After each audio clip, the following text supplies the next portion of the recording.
with, well, I guess you all know who I am now, seeing as you got the invitation from me. I am at CIDX headquarters east, as we call it, which is in Greenfield Park, Quebec. That is just off the island of Montreal, a little bit sort of southeast of Montreal.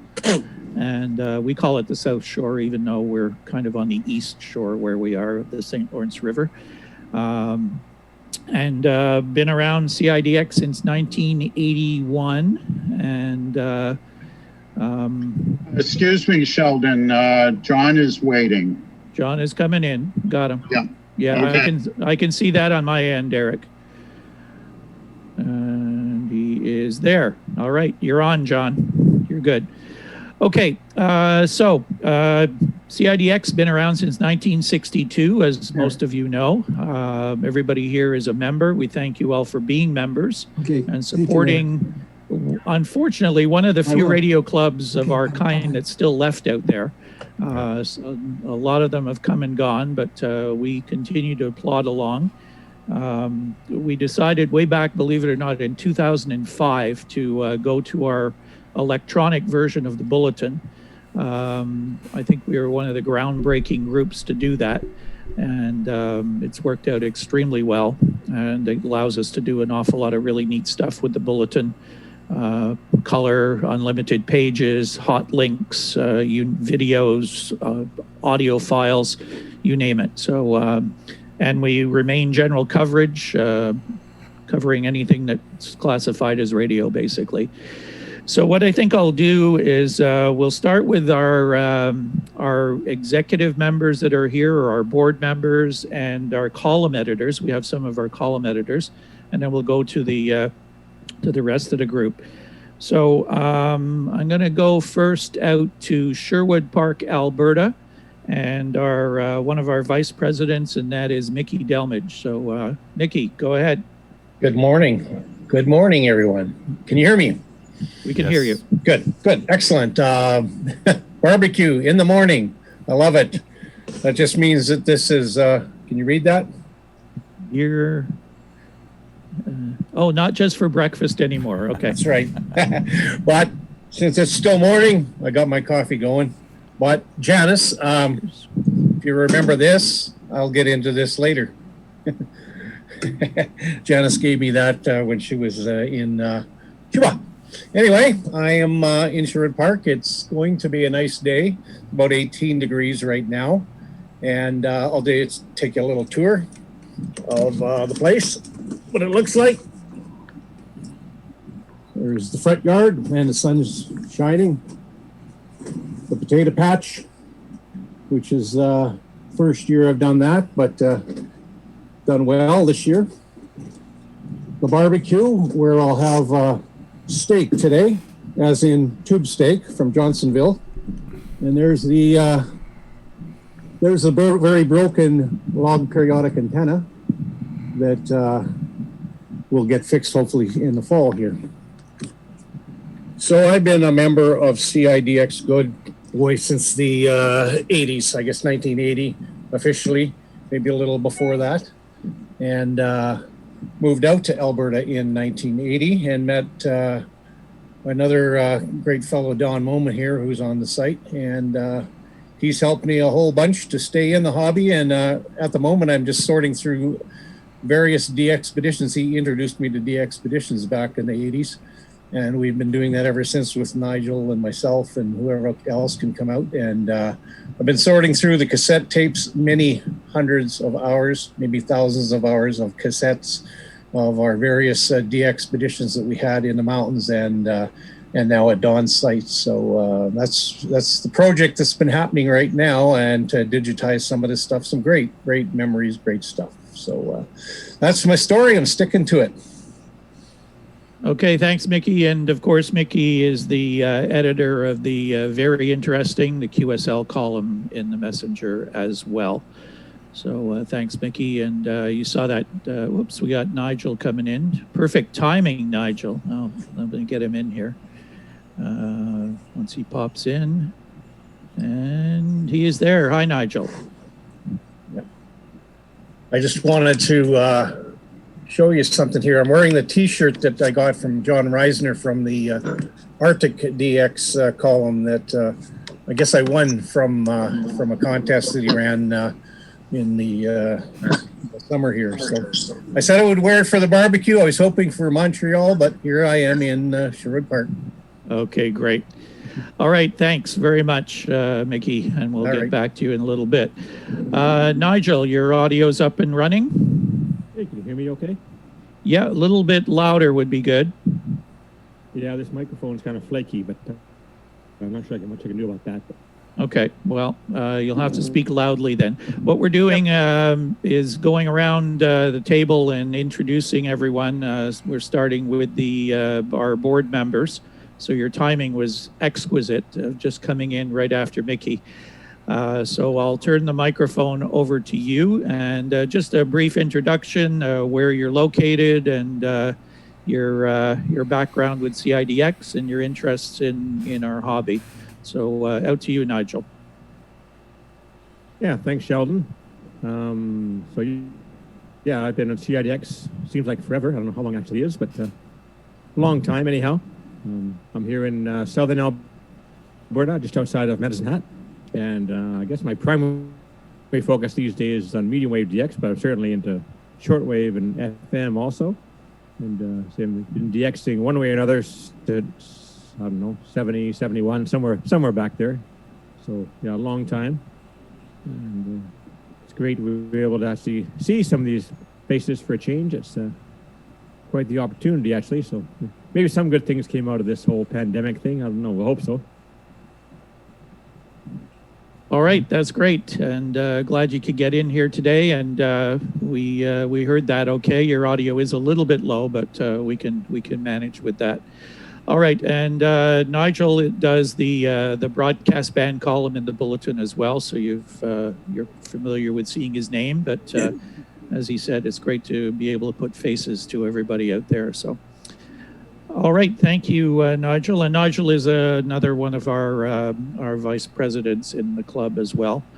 And next we'll go to another one, and that is Gilles Michaud, located here in the Montreal region. Gilles, go ahead.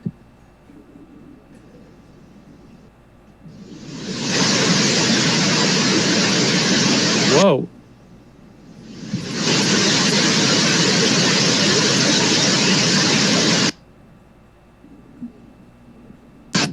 And does it work? There, now it is. Okay, now you're good. Okay, because I'm on the push-to-talk system on here, so guess the space bar was not connecting. Anyway, I've been in the club since 1982, when most of us met Don Moman when he came to the Anarch Convention in '82. So, and I've been active for a while. Then right now, for the last few years, I've been kind of inactive on radio because my location right now is horrendous for noise. So I pretty much put everything on standby, and also have limited time to devote to it. So, but yeah, I'm still around, still helping out when need be. Sheldon and I, we've been to a lot of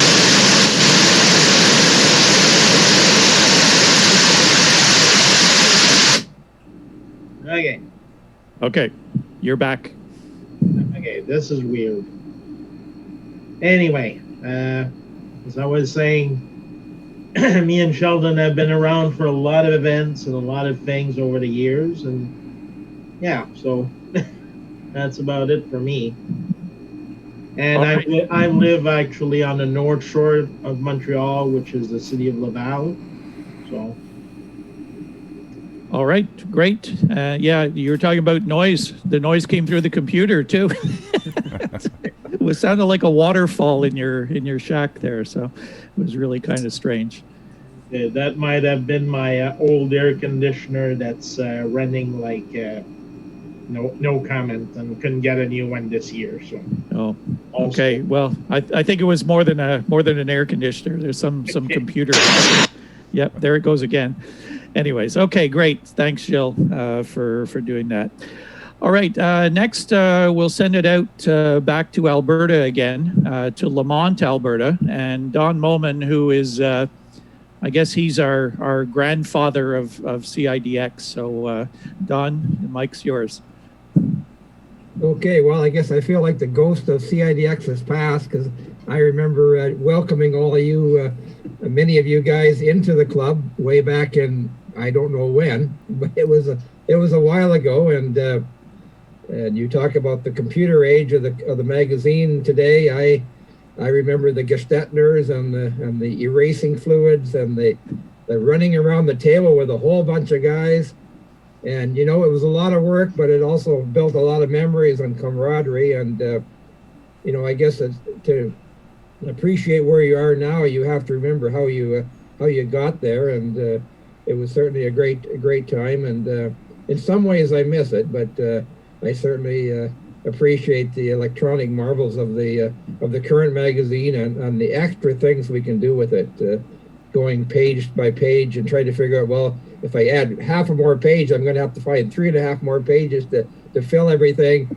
Do I want to do that? So it was a constant juggling act. So I'm grateful that Sheldon and another group of people have all banded together and made it successful as it is today. I guess I'm on an acreage out here by Lamont, and lots of antennas and lots of work to keep them going. And I have to say my interest is probably a little down from what it used to be.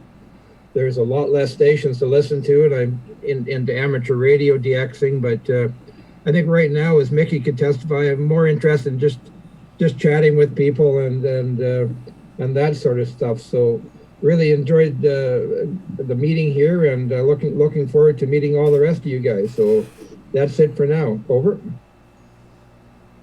Okay, great, Don. And for everyone that's into ham radio, you certainly know VE6JY. That's Don's call sign out in Sherwood, or not Sherwood Park, used to be in Sherwood Park, in Lamont, Alberta.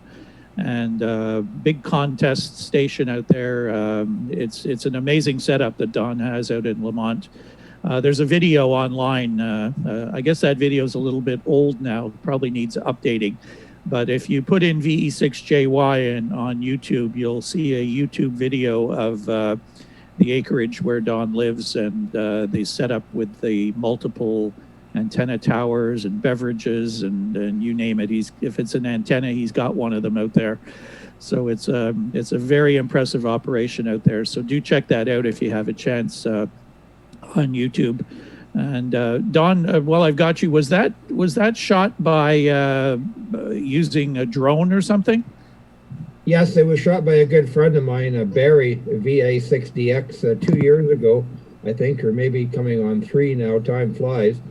And he did it on the one day before Google flew over and took the same video that's on the current Google Maps. So we both got the fall leaves and the fall color in just right. And they often, you say it's out of date, and unfortunately it is a little bit, because we've had several wind and weather related things that have damaged some of the antennas. And I wish it was like the restore function in Windows 10, where I could go back to that time and have everything working again, but it don't work like that. Back to you. Yeah, that's got to be some monumental task to keep things proper out there with that massive site that you have. All right, thanks, Don. Sheldon, if I just cut in here, Don. Sorry. I think we used that video at the 20th anniversary at Winterfest, so that's a long time ago. It's a lot more than 3 years ago. Yeah. Oh yeah, that's when Nigel and I were there. That's right. Yeah. So it's a lot older than that. Yeah. Well, aren't we all? Aren't we all? I have more hair. Yeah. All right. Next, so that takes in our sort of board of directors people and some of the column editors. We've got some other column editors which we'll go through first, and then we'll come to the rest of you. So we'll start with column editors, starting first with one of our newer columns. We used to have one, then we didn't have one, then we got it back again, and it kind of flip-flopped as appearing and disappearing. And now it's reappeared the last, I guess, about a year now. And we have someone who's probably been personally responsible for bringing us every new member that we've had in the last maybe 6 months or so, because he does a lot of promotion for us and a lot of talk about CIDX and draws a lot of attention to us. So just hang on 2 seconds. I'm going to try to keep the dog quiet here a second. Give me 2 seconds. If Sheldon disappears, actually, we'll... let me yeah, Gilles, I'll turn it over to you first, and then so I'm going to pass it over to our utility column editor, Gilles Letourneau, and he'll give you a little bit of background as to where he is and what he's into. So hi everybody, it's nice to see you all. It's nice to see some of you that I've met personally that would have been fun to meet again in person, and it's fun to put faces on some names that I haven't known or met before in person. So I am, of course, Gilles Letourneau. I'm the editor of the utility column and the CIDX Messenger. A lot of fun to do that. I guess it's what, a year and even a year and a half. It's time flies. So I've been in the hobby since 1982 when I started with a good old realistic DX100 receiver. I've been a off and on member of CIDX for probably since I would say I maybe my first membership was like late 80s, early 90s, somewhere around there, and I've been on and off over that period of time. Like every club, because I was in several clubs and often was pretty much off and on through the years, and depending on what you do, and sometimes life takes you away from your hobby. So I live in Montreal, kind of east end part of the island of Montreal, and I, of course, have been now a member for CIDX for a little while. I, of course, am the guy behind the official SWL channel YouTube channel. That is one of the ways I can promote CIDX and have a lot of fun and talk for hours at a time. And I'm still amazed that after all of that time, people are still watching my live shows. And I'm in the hobby. I do a lot of different types of listening. I like to go around from, medium wave, long wave, not a lot of long wave because mostly beacons here, but a lot of short wave and a lot of VHF, UHF, a little kind of back into it a little more because I got the ICOM ICR30 that I've been playing around with. And that's pretty much it. I'm happy to be here, and it's fun to participate and to meet all of you once again today. Okay, thanks, Gilles. And yeah, it's great work that you do with that YouTube channel. If any of you have not watched some of his YouTube, not just the live shows, but all the literally hundreds and hundreds of videos that he puts up, are really helpful to a lot of people getting into the hobby. Believe it or not, there are a lot of new people, and many of them have found us through Gilles' YouTube videos and his live shows. So we really thank him for all the work that he does with that, and for reactivating the utility column for us. It was something we were missing in CIDX for quite a while, and I think he's filled that gap really nicely. So we thank him for that. One thing I would like to say just quickly also is that this meeting will be up on my YouTube channel. So for anyone that maybe needs to leave early, or anyone that missed it, or anyone that can't participate, all of this will be on the YouTube channel for everyone to view later. Okay, that's great, because a couple people did ask about that, and if you saw the videos that the live shows that Gilles did from the last 2 years at the barbecue, was extremely popular, and there's some of his most viewed videos on his YouTube channel. People really enjoyed seeing the barbecue that way. So so we'll have this meeting posted up there as well for people to check out later on. All right, we're going to move next to Massachusetts and go to our ham column editor, and that is John Fisher. John, you're up. Oh my God. Hi, Mom. Yeah, I'm John Fisher, and my call sign is Kilo Charlie 1, Foxtrot Tango Juliet. So if you ever hear that, give me a shout. I want to say hello to everybody that's here. It's great to see my friends. Sorry we can't be in Montreal, the Montreal area, to see you all in person, but I guess this is the next best thing. So thanks, Sheldon, for putting this together. And yeah, I am the ham editor. I'm on temporary hiatus right now due to some things that are going on beyond my control, but I'll be back. And let's see, the Xing bug really hit hard in 73, 74. And I don't care what it is, short wave, medium wave, long wave, ham radio, scanning, all that stuff. Anything with radio, I love. And it's really become a passion. And I've found that I've only had my ham ticket for 4 years, but I found that dovetails nicely with the short wave. And I do enjoy collecting the QSL cards from all the stations, medium, shortwave, ham. And the nice thing about the ham part of it is the contacts that you do make. And just share a story quickly. A couple weekends ago, I heard a ham VE2 NTT, so I knew he was from Quebec. And it turned out he knows you, Sheldon.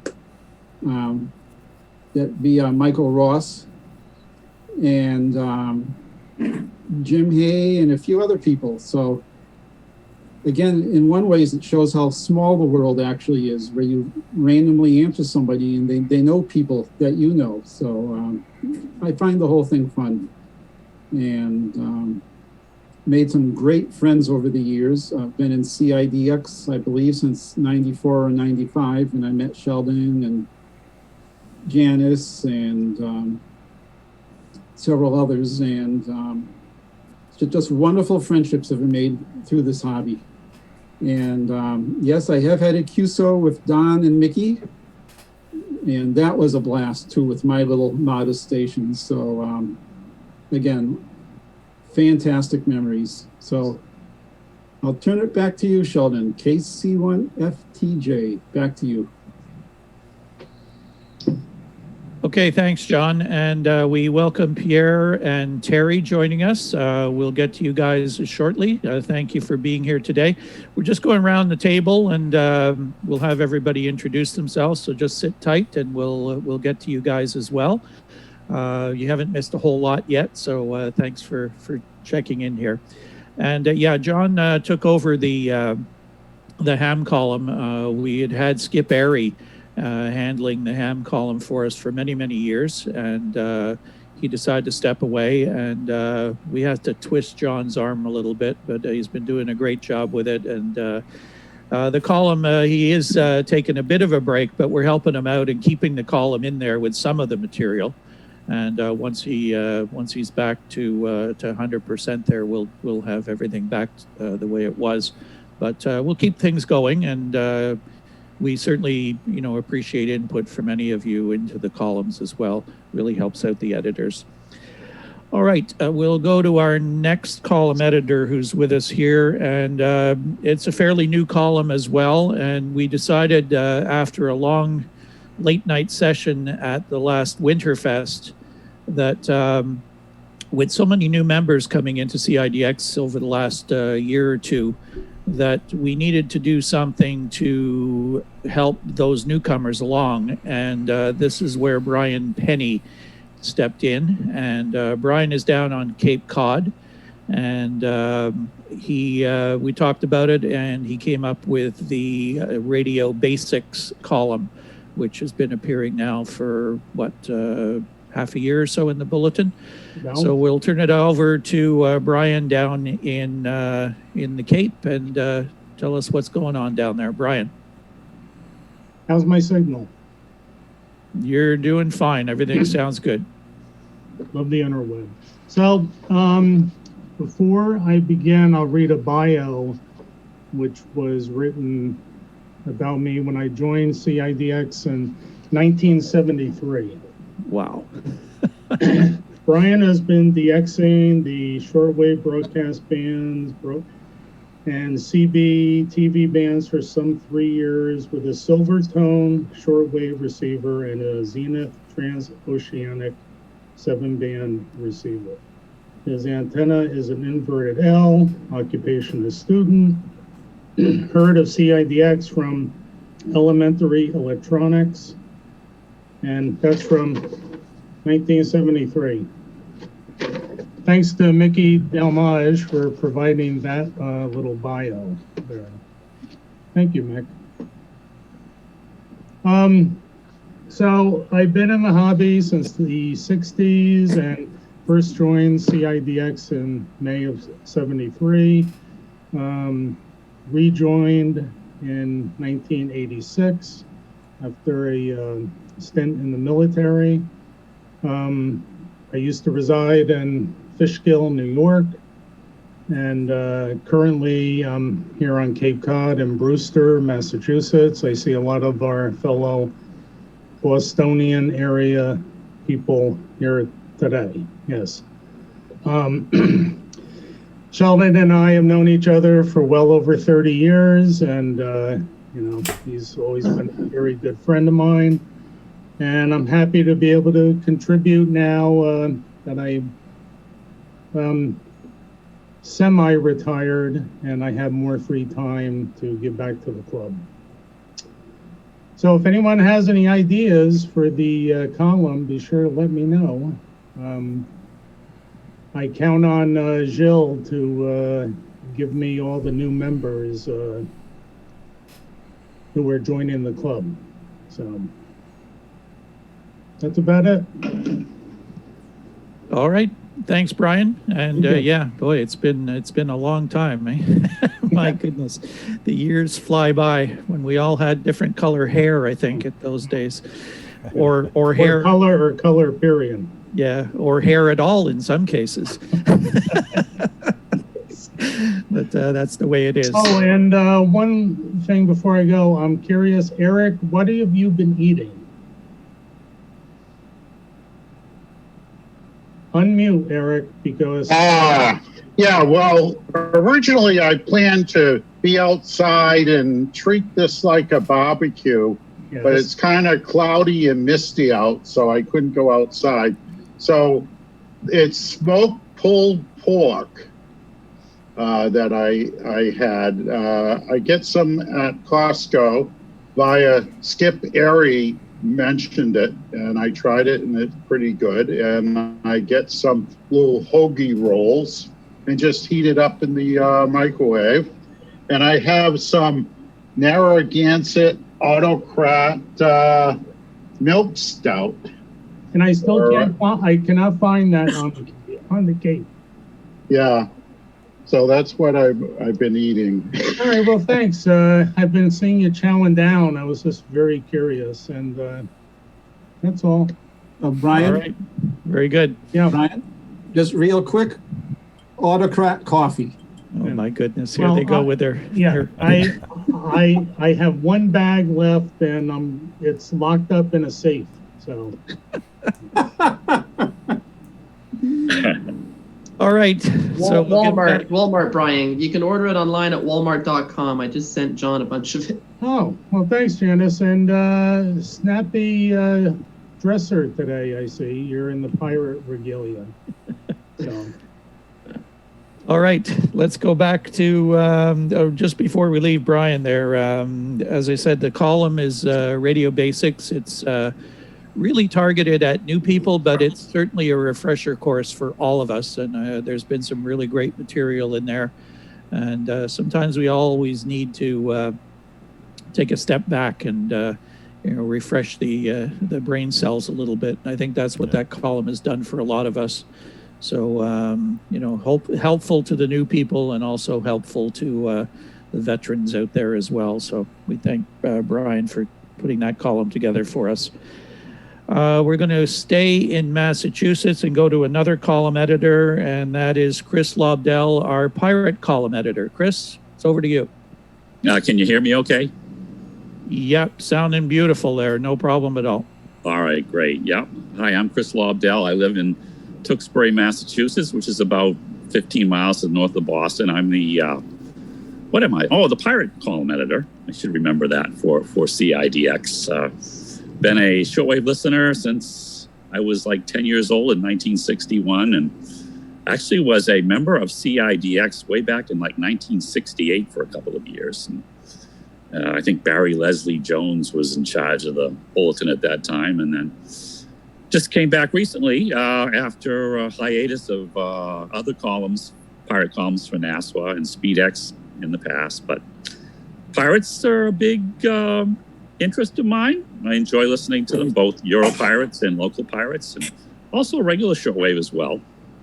I've been a ham radio operator for about 3 years, KC1IUK, along with John, and enjoy the hobby still as I'm getting older, and we're all getting a little older, but being 68, I'm still working, so enjoying that. And just want to say hello to everybody. I'm actually going to leave pretty soon because I want to watch the rest of the Bruins game. It's on now, so my allegiance will have to go back to hockey, and I'll have to watch the rest of the show on the shortwave channel. So anyway, that's it from here.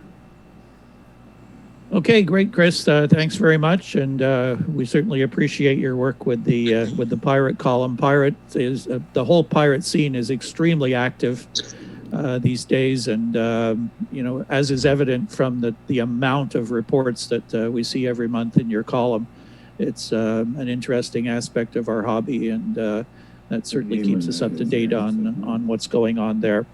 So we appreciate that, and check out the Bruins. You got a bit of a surprise today from the goaltender pulling out. Quite a surprise, but I wasn't happy when Tuukka decided to go back to Finland. That was not a nice thing to hear, that's for sure. Yeah, it was kind of strange. It was. I don't know what's going on there, but hey, we'll have to survive without him. All right, thanks, Chris. Appreciate you being here. We had one other column editor registered, John Filiosi, who does the potting column, but he is not showing up in here yet. Hopefully he'll come in a bit later on. But we did have him registered. So, all right. So we'll get to some of our other members at large out there, and I guess what we'll do is we'll go first to. You'll notice that there are only two women on this panel here today. One is Sharon Asher, that's Stan Asher's wife, and the other is someone who's been with us for quite a while and kind of shook up CIDX a little bit when she walked through the door at one of our Montreal meetings. And we can say it's like, oh my God, a woman showed up? That kind of shook up? That kind of shook up, exactly. Gotcha. And it's never been the same since. So we're going to turn it over to... here in Montreal to Janice. So go ahead, Janice. Hi, guys. Well, I guess most of you know who I am, the one of the only YLs. Am I the only YL left that at least it participates with club stuff? I've been listening to shortwave radio since I was the age of 7 years old, and my older brother's Lafayette HA600A, of which I picked up a couple at the New England, the Ham Fest a couple of years ago. Let's see if we can see these puppies. Oh yeah, there they are. Ooh yeah, radios. So that was quite the find. Actually, I picked up two of them. The second one is for parts. I got into the hobby when I was young with my older brother's radio, and then went off and did other stuff and got back into the hobby in 1991. Which is around about then. I don't know the exact month that I joined the club, but I do have, let's see if we can see this on my laptop here. Okay, so from the forum that I did at the Winterfest, there's the DX 1992-93. I did what do we used to call them? The Radio Fest. They used to have these events in Montreal. And from there, the expeditions in the 90s. There's Jill. There's my Lafayette at one of our expeditions down in Hemmingford. And I've done all kinds of fun stuff in the hobby over the years. Let's see. Into the pirate radio scene and the Winterfest, which was in Culpsville. I hosted the International Radio Port for a few years while Sheldon was on hiatus. I was a pirate radio column editor for a while, and I've been doing the forums at the Estabil Winterfest, my Radio on the Road forum, which basically I record segments of radio stations all over the world and take pictures of cool radio stuff and share about my travels and all the stuff about radio. There's Monitoring Times Popcom 27. There's a cool picture. You can see that. We visited RCI out in Sackville. And there's some pictures from old barbecues. Like you said, when we all had different colored hair. And the fun I've had in the hobby. That was last year when we were up. The antenna's still holding, Brian and John. I managed to get on the roof, and as I've often done, to hook up antennas, but that antenna's still holding. Another antenna came down, but there goes the tablet, the Near Fest. So I've made lifelong friends in this hobby, and here we go. And there's our fearless leader, Sheldon. Some pictures from the forum those of you didn't get to the Winterfest. And so I've been a member of CIDX for, I'll say next year going on 30 years. And listen to shortwave. Pirate radio was one of my favorites. Long wave, medium wave, FM, DX, E-skip, all kinds of stuff. Being one of the few YLs never bothered me. I'm a police officer. I work in a non-traditional profession for women, so I'm used to hanging out with guys, and I got brothers and everything. And so you guys are all my radio brothers. But it's nice to see everybody, and everybody's looking well. How are we doing with the pandemic? My Lord, we've been locked down, and I've actually had time to. Oh, Peter's putting a thumbs down. Not happy with the pandemic. Poor soul. I hope you're still working. Anyway, I've been working like crazy hours, so you got more time to listen to the radio. Well, not really. I'm working 10, 12-hour days with all the my work radio. My work PC is the radio PC, so it all works out. Oh, well, that sucks. Well, if you're working from home, it's not too bad. I haven't had much time to listen. I've just been exhausted, but it's nice to see everybody. And I did host the barbecue for a little while. And what else can I say? Just a radio girl. Hanging out with you guys for almost 30 years now, and one of the boys. I don't know. People can ask me questions later if there's something you want to know about the wild and the hobby, but I think all of you I've met before, and almost all of you I've met before or seen before at the fest or at the barbecue. So nice to see everybody. I'm flipping through all the videos, and there's Jim. Hi, Jim. There.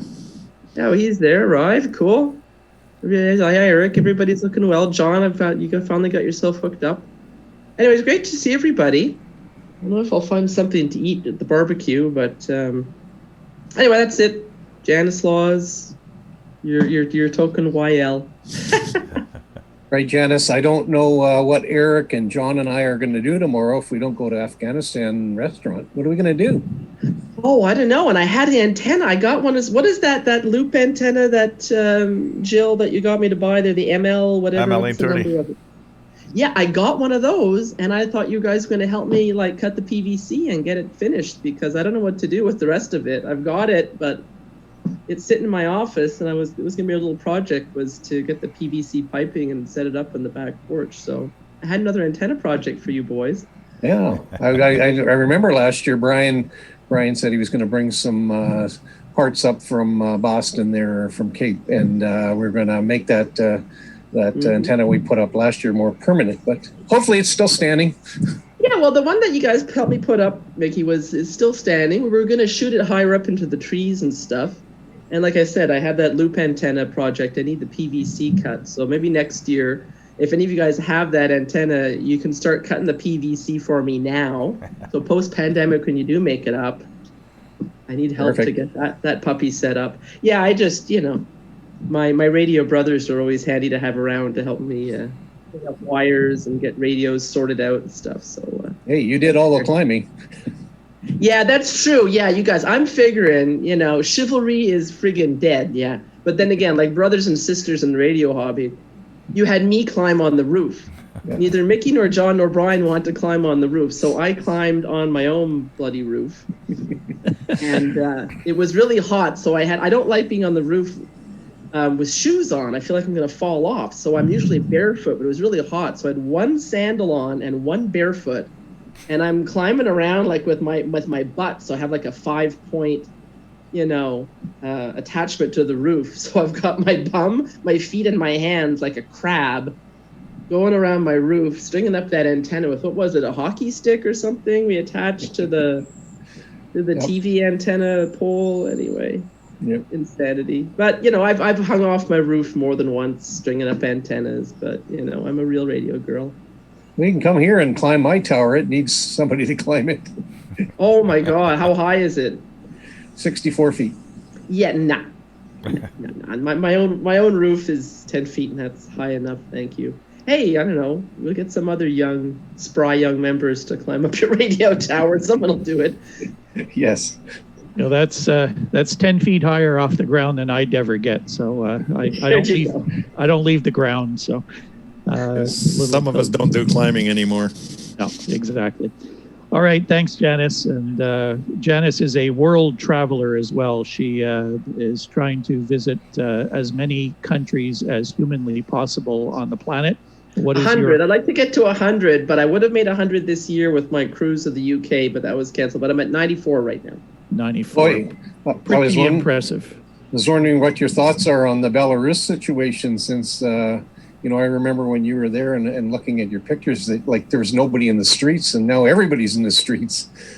Well, risky business. I was there on a transit visa, and Minsk was beautiful, the Stalinist, buildings. But I was followed by the KGB or by the local police. They were, had a surveillance team on me the whole time I was there. They were wondering what the heck I was doing there. So it was really, it was fun. I took pictures of them. I had selfies with the guys following me behind. I burnt most of them though, but I mean, I'm trained in surveillance techniques, so I knew what they were doing. But yeah, good luck to them, man. I'm hoping they don't all get shot. Yeah, it's a crazy situation. But they're back on shortwave. There you go. Oh, well, that's cool. Yeah. All right, let's go long distance here. It's a little bit later in the day over in the UK, and we have with us Alan Rowe. And let's hear all about you, Alan. Thanks for joining us today. Yeah, hi there. Hi, Sheldon. Hi, everyone. Yes, I'm Alan Rowe. I live in Teddington, which is just to the southwest of London, just near the River Thames. I've been shortwave listening, I suppose, since 1974, I think it was. Member of CIDX for about 4 or 5 years, I think. Also members of the BDXC and NASWA. And also previously with World Jets Club, which shut down a few years ago. I suppose my main interest in radio is mostly shortwave listening. I did DXing, but it's shortwave listening mostly. Not as much medium wave, mostly shortwave stuff. I do a couple of columns, one for British Jets Clubs magazine and a similar one for NASWA. And I've been writing columns, mostly related to do programming of shortwave for probably 30, 40 years now. About it, really. I've been retired for about 3 years and loving it. And, Alan, how far away? Yeah, how far away is that from Guildford? I've been to Guildford years ago. Yeah, Guildford, I suppose, it's about 30 miles or so, just down okay. Yeah, not so far away. Just down Very beautiful country in there. Is that still in Surrey, or is that in another county? Guildford, yeah, I think that's Surrey. Well, I mean Teddington. Is Teddington in Surrey? Teddington's in Middlesex. Oh, okay. Thank you. which is right by Surrey. It's one of those counties that doesn't really exist, only for postal purposes. Ah, yes. I'm actually in the county of Richmond and Twickenham, but we call it Middlesex, just because we're a bit awkward like that. All right. Thank you very much, Alan, and we appreciate you being in CIDX. We always enjoy getting your loggings for the shortwave log column. So, it's great to be able to come in and join your barbecue, even if it's virtually. So it's a nice idea to do this. Yeah, it's great. It's great to, so many names that we see. There's cheers. Cheers, everyone. We see so many names, sending out the bulletins every month, see all the email addresses and wonder just, who are these people out there. So it's great to put a face to names out there. So thanks very much for being with us. We're going to send it next out to a former Montrealer, someone out in the wilds of Oklahoma. Peter, you're up. No relation to Janice, or at least no known relation. Not a common name either, so I don't know what the deal is with that. I have been playing with radios since roughly 1970. Whenever Eldon had those crystal radio kits in the Eaton's Christmas catalog, you remember the green ones? They had a green translucent case, and you put them together. Well, Dad and I put one of those together, and I think that was the first radio I ever had. I think that was probably 1970.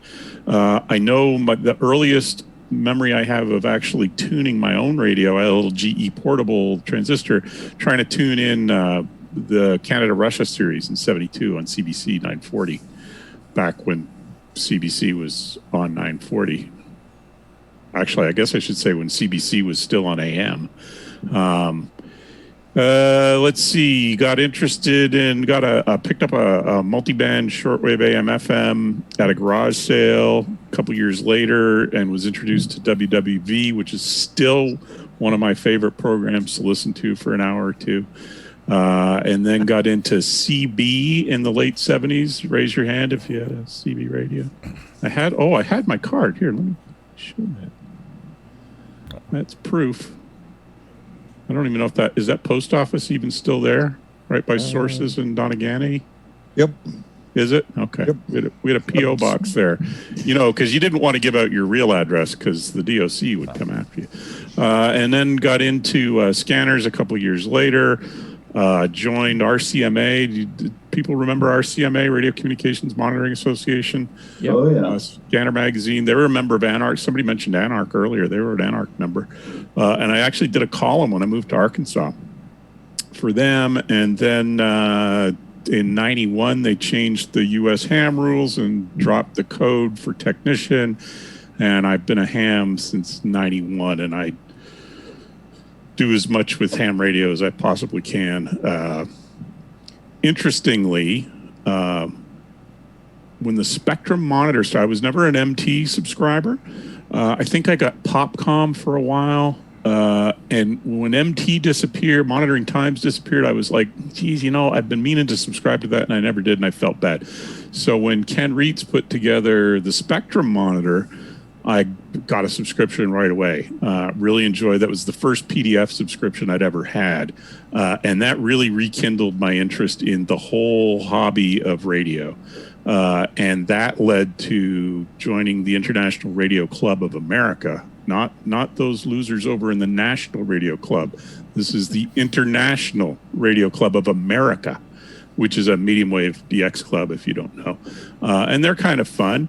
I participated in their contest last year, copying, all kinds of medium wave DX stuff, I hadn't done that since I was a kid. So that was a lot of fun. And then I joined CIDX because I'd been watching Gilles' show, and I've been listening occasionally to this stuff on CKUT online, the International Radio Report. And what else did I join? WTDFA, World Television DX Association, TVFM DX. Anyway, the FM guys get their PDF thing. So I've gotten back into the broader radio hobby lately, and I like it. I like it a lot. And I've been hoping I would be in Montreal in August for the actual barbecue, and it's just never worked out. And this year, of course, is a complete write-off. But hope to get to actual Greenfield Park someday for one of these barbecues. So that's it. I like to play radio.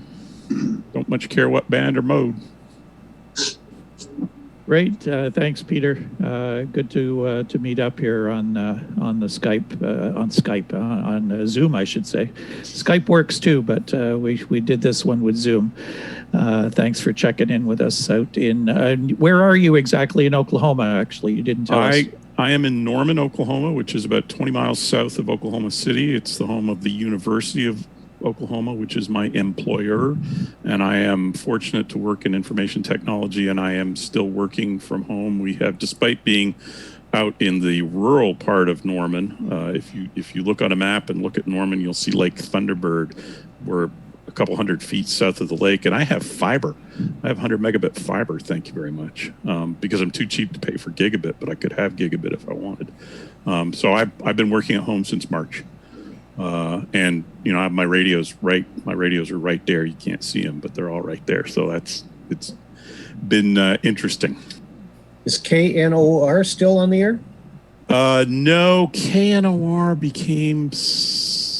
Are they the ones that became KREF? No. Remind me what frequency they're not on the air anymore, and I forget the station changed hands, and I'm not sure what they are these days. Yeah, I can't remember, but it's the only QSL from Norman, Oklahoma I have. KREF is the local AM station, and they carry mostly sports programming, which means life is tough for them right now. And their transmitter's probably 4 or 5 miles to my east. They're just 1,000-watt graveyard station. Okay. All right. Very good. Thanks, Peter. We're going to go out and hi, Jim. Hello. Been a while since I've seen you. Yeah, no kidding. We're going to go out to Ontario, west of us, and we have Andre sitting up in the top box up on the right here, on my screen at least. Andre, nice to meet you online here. Thanks, Sheldon. Go ahead and introduce yourself. Can you hear me? A little bit. If you can increase your volume a little, that would be great. I've got it on the volume setting on the Zoom thing, I think, is automatic. So I'll speak louder because I'm not sure how to adjust the volume. Okay. Sounding good. Okay. Yeah. I got into this about in the mid 70s, I think, at the time. I was living in Lorraine, Quebec, and picked up a little Telefunken portable radio with 10 bands on it. And from there, moved on to something like an old Trio 9R59 tube receiver, and that sort of got me to taste. And then from there, I moved on to an R1000 Kenwood receiver, which I thought was great because it was my first digital shortwave receiver, and probably been through about 10 more receivers in and out over the years, bought and sold and things like that.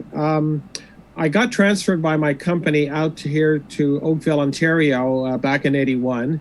So this is where I've been living ever since. Retired in 2013. And I'm out in the suburbs here. So it's, I've always been a shortwave listener. I did start taking the code for ham and then got too busy with the career and the family and everything. So I've been in and out of, I guess, shortwave listening over the years, depending on how I felt about things at the time. As someone mentioned before, we lost a lot of the stations over the last 10 years or so. But I do find there's a lot of interest and stuff happening still with the remaining stations. And even when you listen to some of the crazy stations down in the south of the U.S., you do get an understanding of how their politics are running and their views in that country right now. When some of that stuff I hear out there, I think you'd be shut down by the FCC here in Canada if you were broadcasting that, but somehow you can do that in the US. So I try to stay active with the club. I used to be also a member of ODXA before that kind of folded here in Ontario. I do subscribe to the NASWA magazine, and I enjoy, reading what I can find here on the hobby. And I try to contribute when I can. I've been sending stuff to David Ross, who runs your shortwave listening column, and I do enjoy, as I say, listening to shortwave. So I'm out here in the suburbs, and it has gotten noisier in the last 6 months here electronically. So it is a bit more of a challenge. So trying to still be a shortwave listener, but even in the suburbs now and then, and even with some medium wave stations about 5 or 6 miles away, you can still find some good DX if you work at it. So this is basically what I've been doing now since I've been retired. Okay, great, Andre. Great to have you on board here today, and always appreciate your loggings coming into the column. We always like to see what other people are listening to, and from different parts of the country or the continent or the world, wherever it may be. So great to have you in there today. All right, let's see. Let's come back to the Montreal area for this next one. And we're going to go to our only couple on the screen here today, Sharon and Stan Asher. Go ahead, Stan. Oops, you just muted yourself. There you go. No? Okay. Right. Okay, Sharon is with me, although she hasn't been particularly active, except coming to the real party that we used to have in your place in around the same time, August, which was almost as fun as a virtual one. It was more fun. This is lovely. My radio background is sort of partially teaching, partially listening. I don't know exactly what year I learned about CIDX, but it would be at least around the turn of the century. It's been a new century for a while. And my interest in radio has been mostly in what we call community radio, and not only as a listener, but also as a participant. So at one time or other, and at this particular time still going on, even with the pandemic, I have been involved in broadcasting a program or two on 3 different community stations in the Montreal area. One of them was at CKUT McGill, where I think you guys still hold fort. Still doing a program on, was it Sunday morning or Saturday morning? Yep, Sunday mornings. It's done recorded now, though. We're not in the station is closed off. But Gilles and I do it pre-record and send it into the station to have it broadcast on Sunday mornings. I'm doing a weekly program with Sharon, who joins me on another community station, which has been in existence for about 15 years. First, as a sub-carrier, where an FM station would lease out its part of its extra space, but that didn't give us very many listeners. So then we moved to what I guess would best be known as internet, because that's what it was. And then eventually, about 12 or so years ago, we got an AM license. That station is called Radio Shalom and was designed to serve Montreal's Jewish community. What I had also been doing with one program on CKUT. And in addition, I was one of the original people setting up the radio station known as Radio Centreville, CINQ FM at 102.3, which is a multi-ethnic, multilingual station. Right now, they're sort of on hold because of the pandemic. We're still going strong on Radio Shalom because we use Skype. Thank goodness to Zoom and Skype for existing. Because every Monday morning, Sharon and I sit down in another room, which would have been too close for us to sit for the afternoon here. That's why we're doing this from our kitchen. And we broadcast this program, which is on the air at 1650 on the dial at 4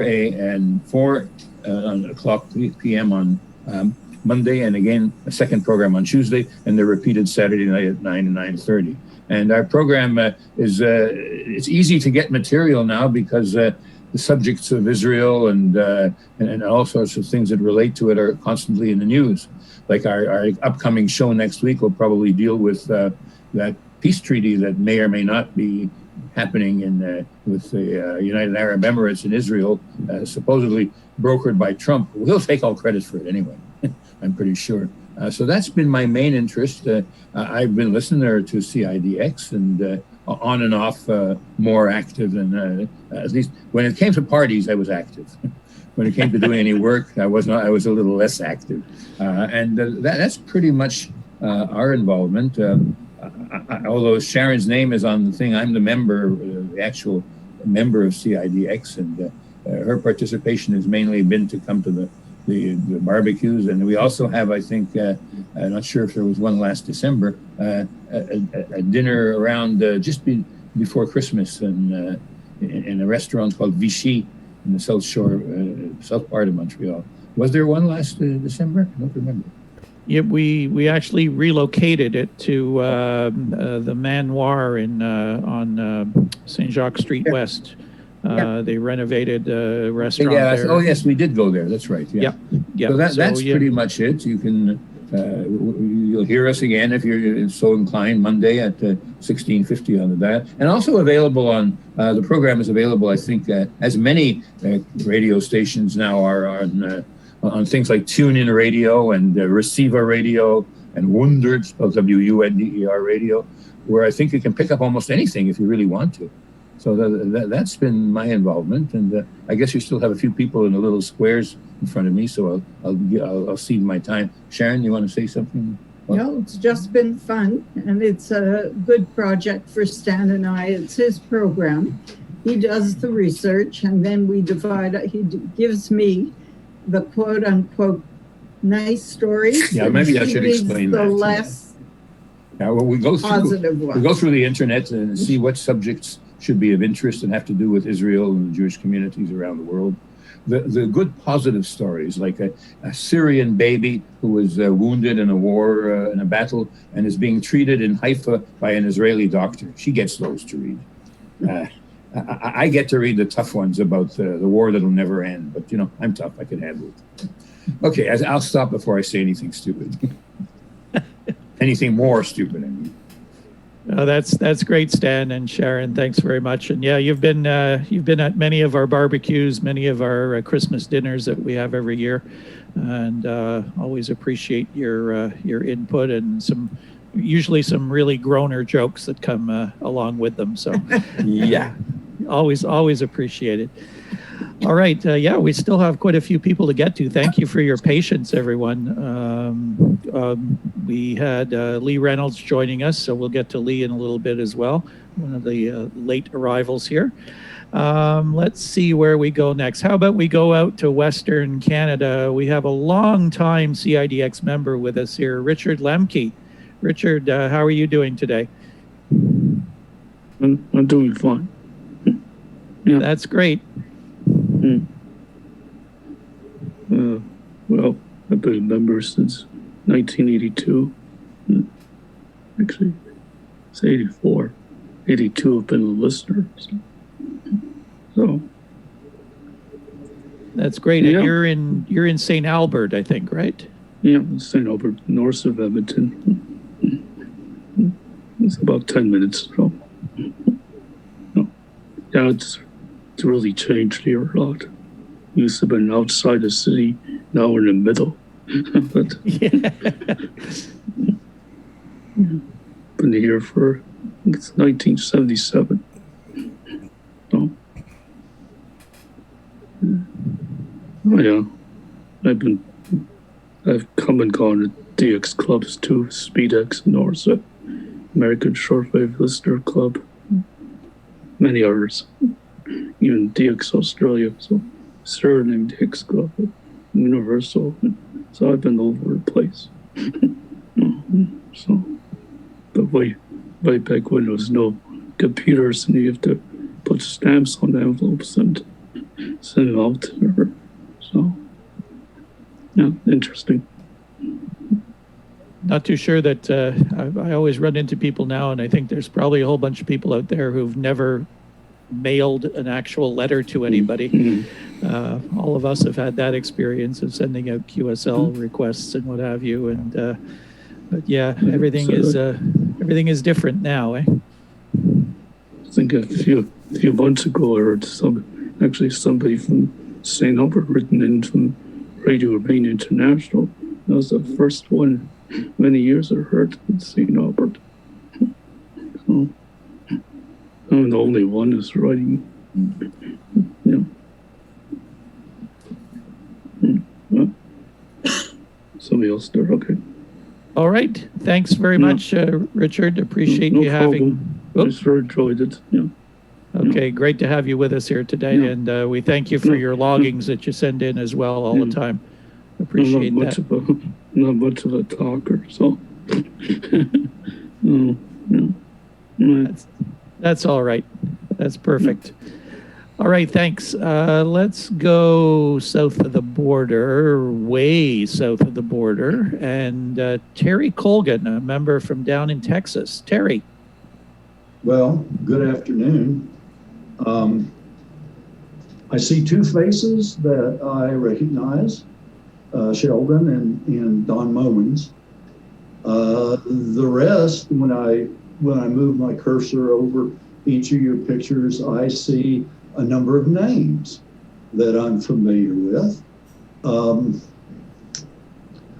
You know, don't get around as much as I used to, but I'll just give you I don't know whether to be quick or not, but I'll give you a thumbnail of my shortwave experience. I started in 1959 at the age of 13 with a Hallicrafters S38E. After reading some articles on shortwave listening in Boys Life magazine.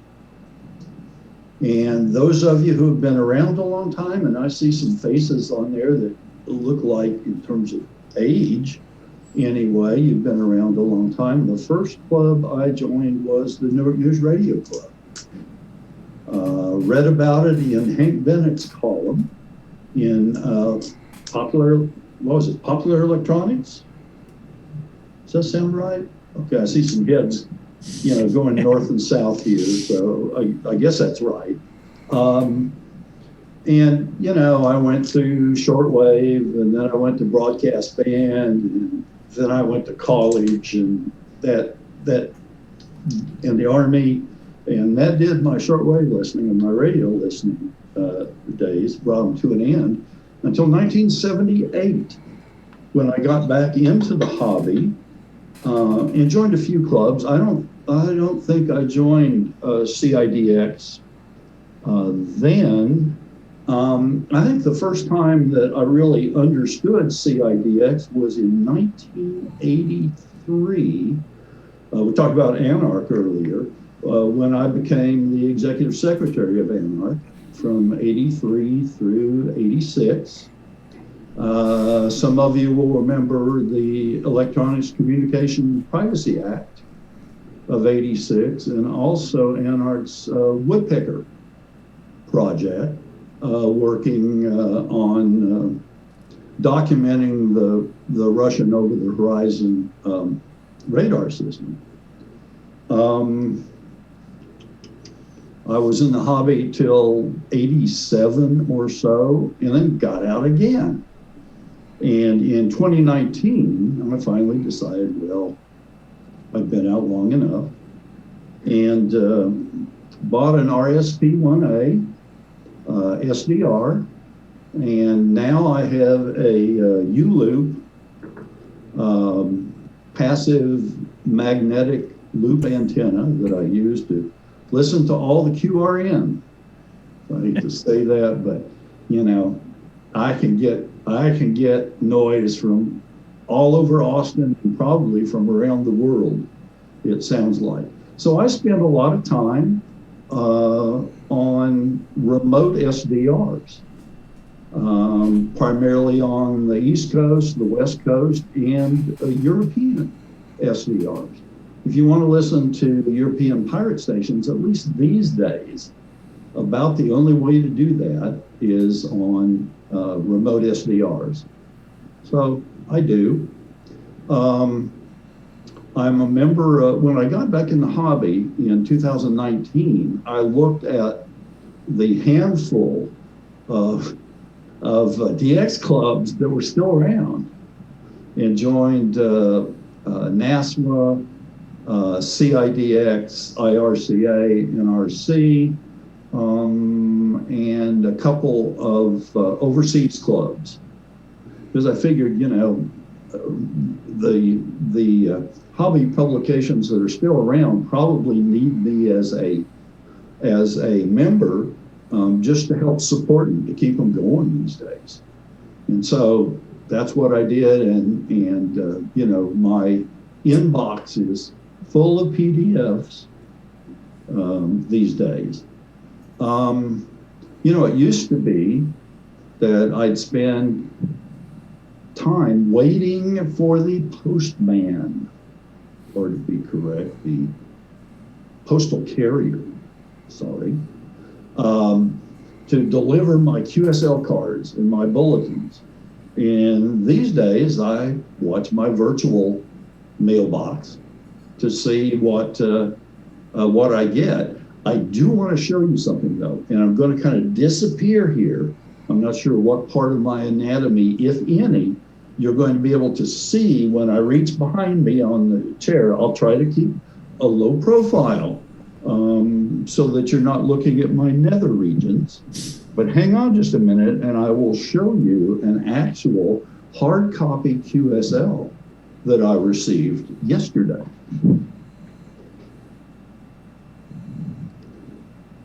If I can find it, hang on.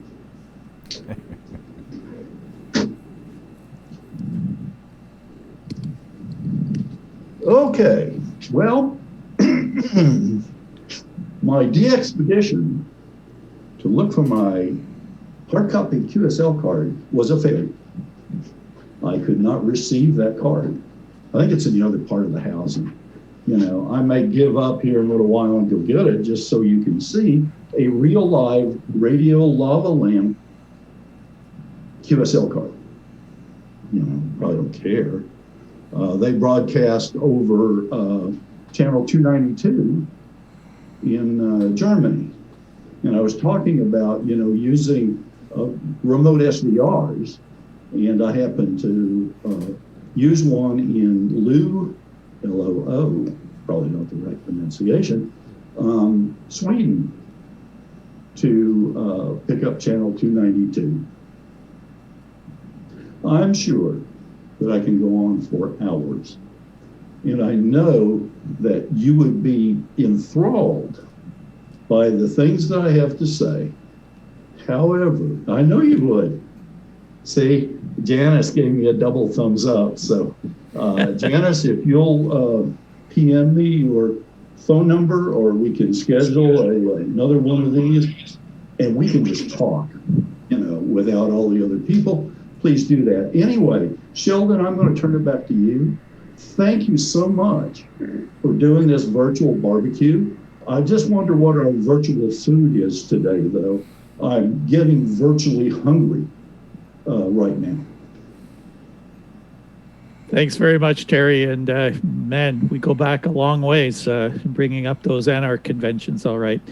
And I was sure there was only one Terry Colgan, and it had to be you. So that was great to see you back again. And well, thank you. Yeah, thanks. You look a little different, not all that much, but the hair's a little longer, I think. Well, hey, Sheldon, with the coronavirus right now, I'm not going to go get a haircut. I'm 74 years old, and this is going on 6 months.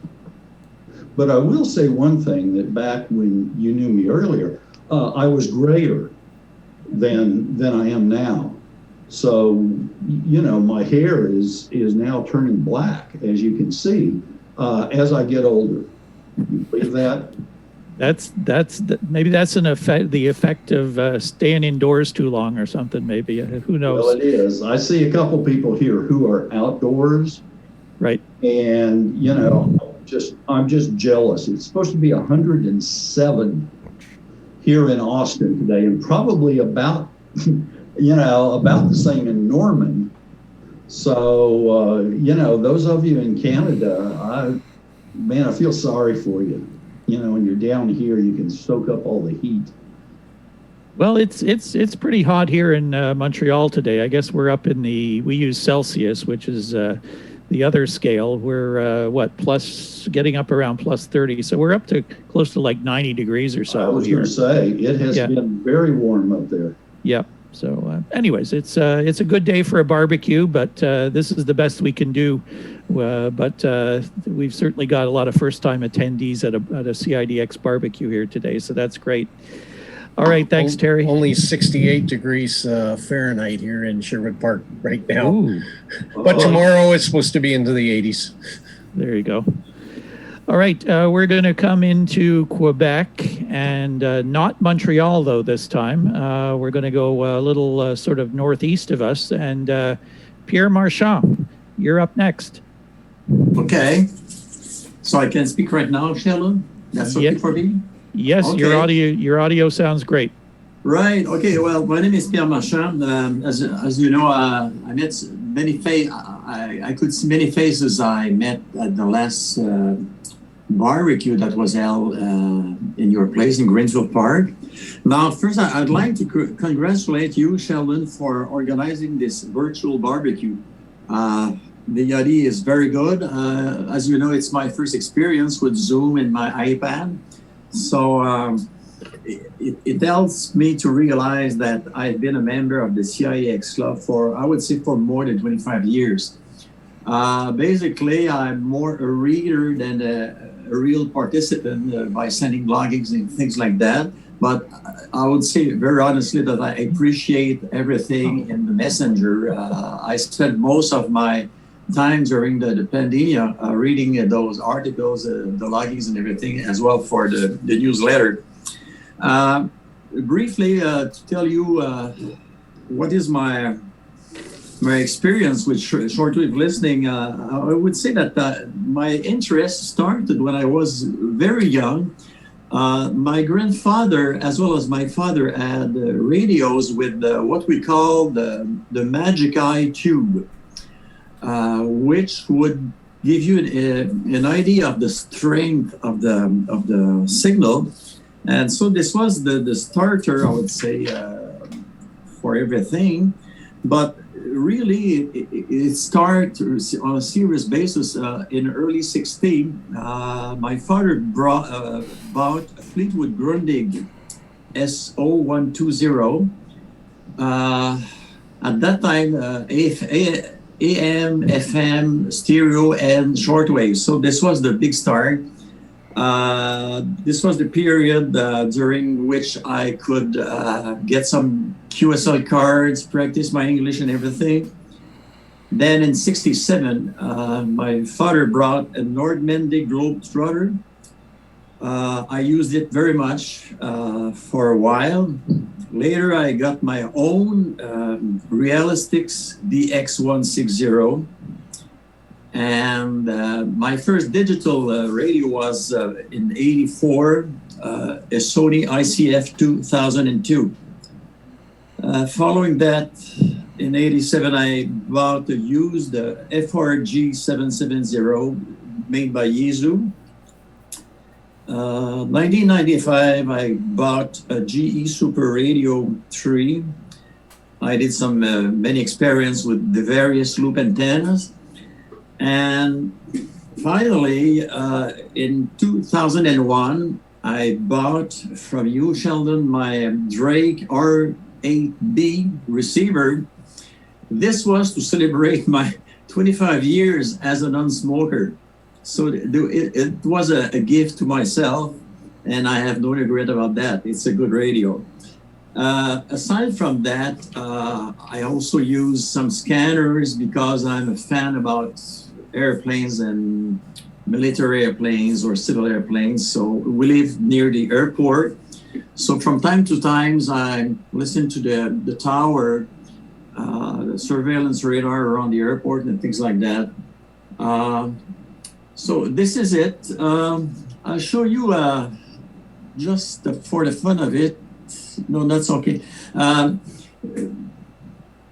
This makes me realize that shortwave listening, as far as I'm concerned, in my own experience in Quebec, when I spoke about that hobby to fellows who most of the time who were French Canadians, not very much fluent in English, the first reaction was that I was a ham. They asked me, well, can you talk to Africa? No, just listening. And it's still the same thing today, I would say. Well, you know, it's getting something rare to see people involved in shortwave listening. And the bad thing right now is that the end of cycle 24 and the slow beginning of the cycle 25, it's sometimes very hard to do something. And I have a lot of QRM near my radio, swimming pools and everything. So it's a big challenge to get something. Okay, so this is what I've been doing so far during the pandemic. Well, I did some stuff on shortwave listening. I had the time to read a lot, some bird watching, biking,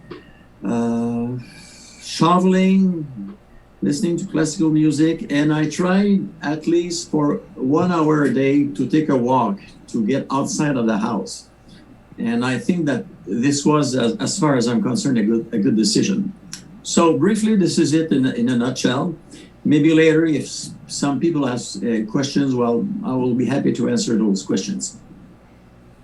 Okay, great. Thanks, Pierre. And was great to meet you a few years back at our barbecue when you were down here in Montreal.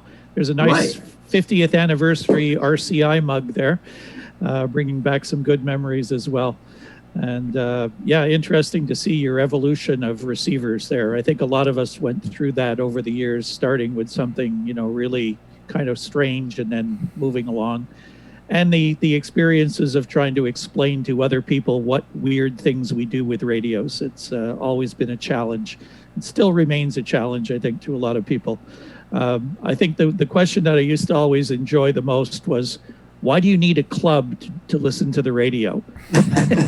Nobody could quite understand, you know, what that meant. So you know, we had to educate some people along the way. Right. All right, very good. Let's go to Massachusetts again. You'll notice we have quite a few people from Massachusetts with us. We have a number of people to thank for that. Well, one is the Shortwave Listeners Winterfest, where we hooked up with a lot of the Boston area DX group. We sort of, something kind of drew our two groups together.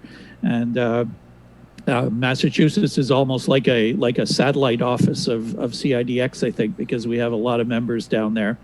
So I'm going to turn it over to Eric, who's been with us for quite some time now, and let him tell you about his rather interesting experiences in radio, and start off by telling us exactly where you are. Yeah, I'm in Lynn, Massachusetts, which is northeast of Boston. Yeah, it's kind of interesting because I also do genealogy. In Land City of Sin, you mean? Yeah. And in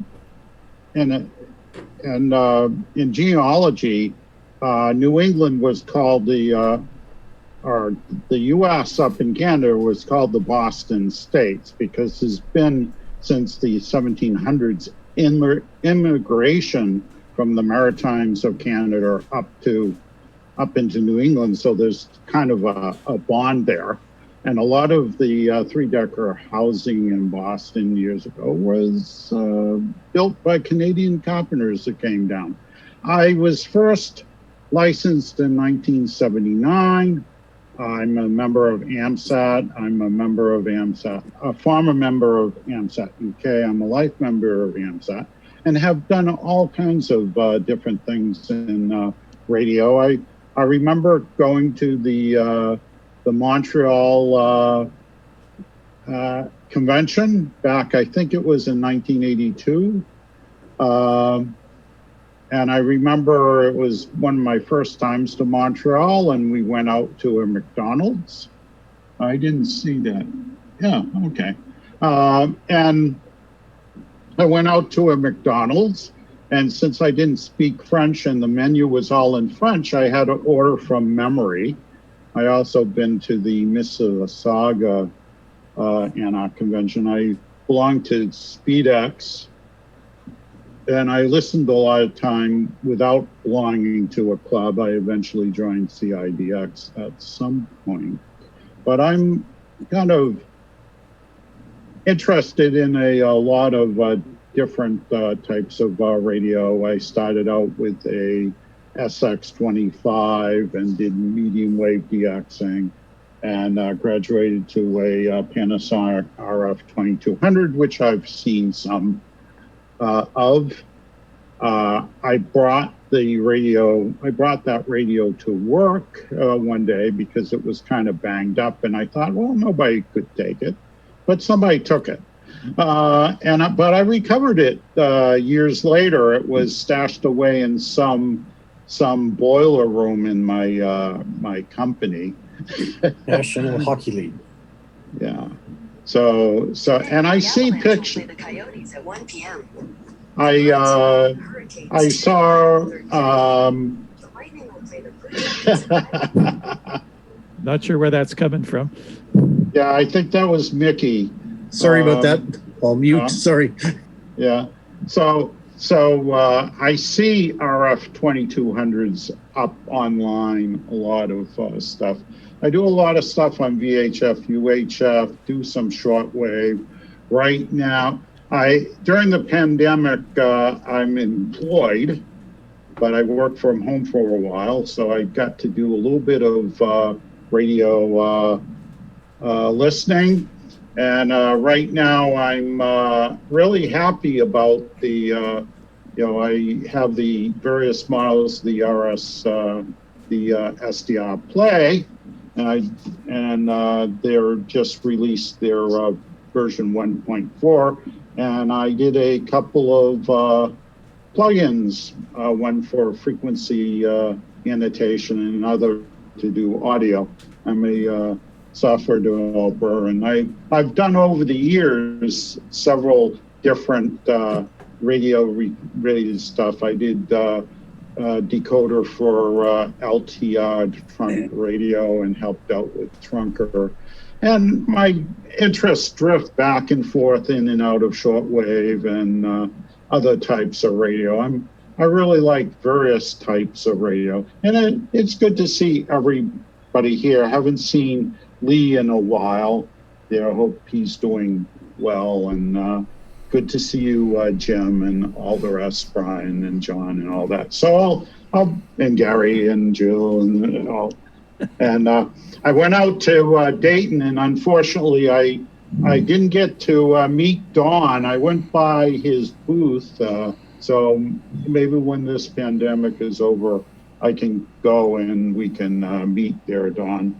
Interested in going out and actually looking at the station out there. That is amazing, that video. So back to Sheldon there.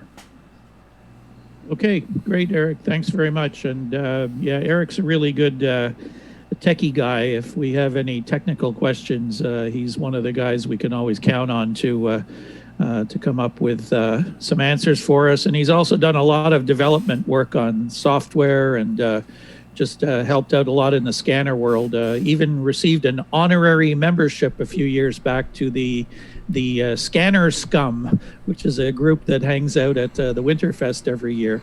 So we appreciate all the work that he does and understanding all those technical issues that a lot of us don't have a clue about. So I appreciate that. Okay, let's come back to Quebec here. Again, thanks everyone who's not had a turn yet. We're going to get to everybody. Someone who I've known for more years than we probably both care to remember is from Pointe Claire in a suburb of part of Montreal. And Jim is taking care of our website for us for CIDX, keeps that up to date for us when we need it updated. And so we'll turn it over to Jim Hay. Go ahead, Jim. Okay.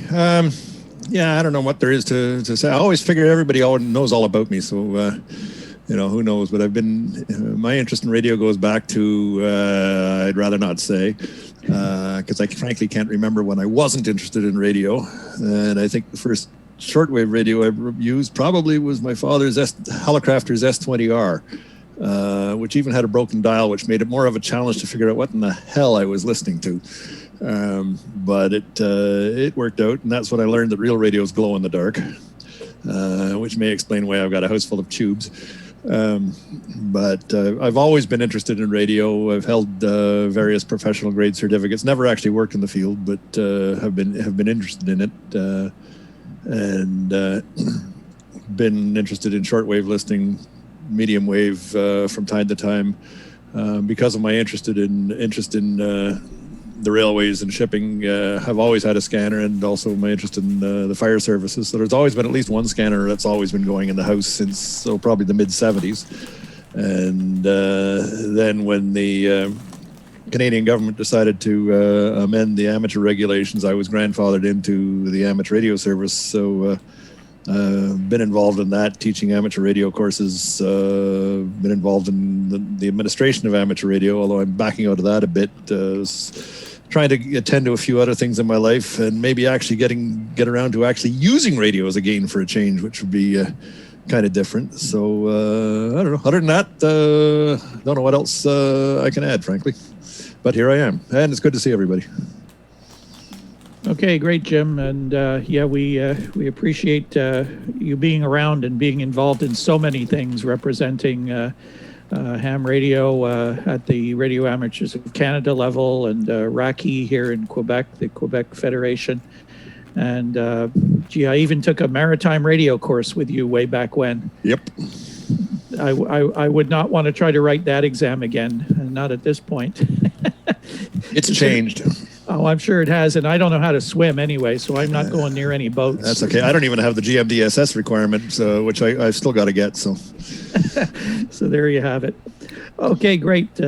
Thanks, Jim, and again, thanks for keeping the website hosted there for us and keeping it. No up problem. to I'll try to get the next update done in less than 2 months. That's all right. Not that much changes. Every once in a while, we have to do something to it. Somebody who's been very patient and been sitting in there for a very long time is Gary Thorburn, another Massachusetts guy. They're dominating here. They're taking over the U.S., I think, down in Massachusetts. Gary, welcome. Whoops, you have no audio.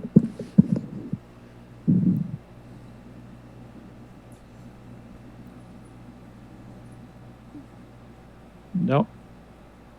Still not hearing you.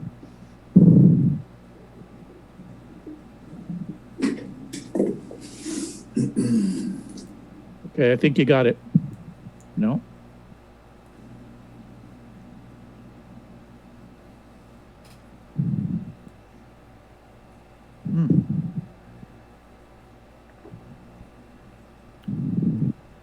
Nope. Okay, we'll go to someone else. I was just about to suggest that. Okay, we'll try to figure out what the audio problem is. Then we'll do another patient Massachusetts person here. What do you call somebody from Massachusetts? Massachusetts, I don't know. Maybe Gary or Ross can tell us. Ross Como, welcome. Hi, Sheldon. First of all, good to see you, and thank you so much for putting this together. This is really great. And hello to everyone. I think most of you I know, or I've met either at the Winterfest or through other activities, and many of you that I haven't met, I've heard of before, so I feel like I'm in a very familiar place. As far as what you call people from Massachusetts, we do have a saying here, Sheldon, about it kind of refers to the way we drive here, but I think I'm going to watch my language, so I'm going to leave it to your imagination.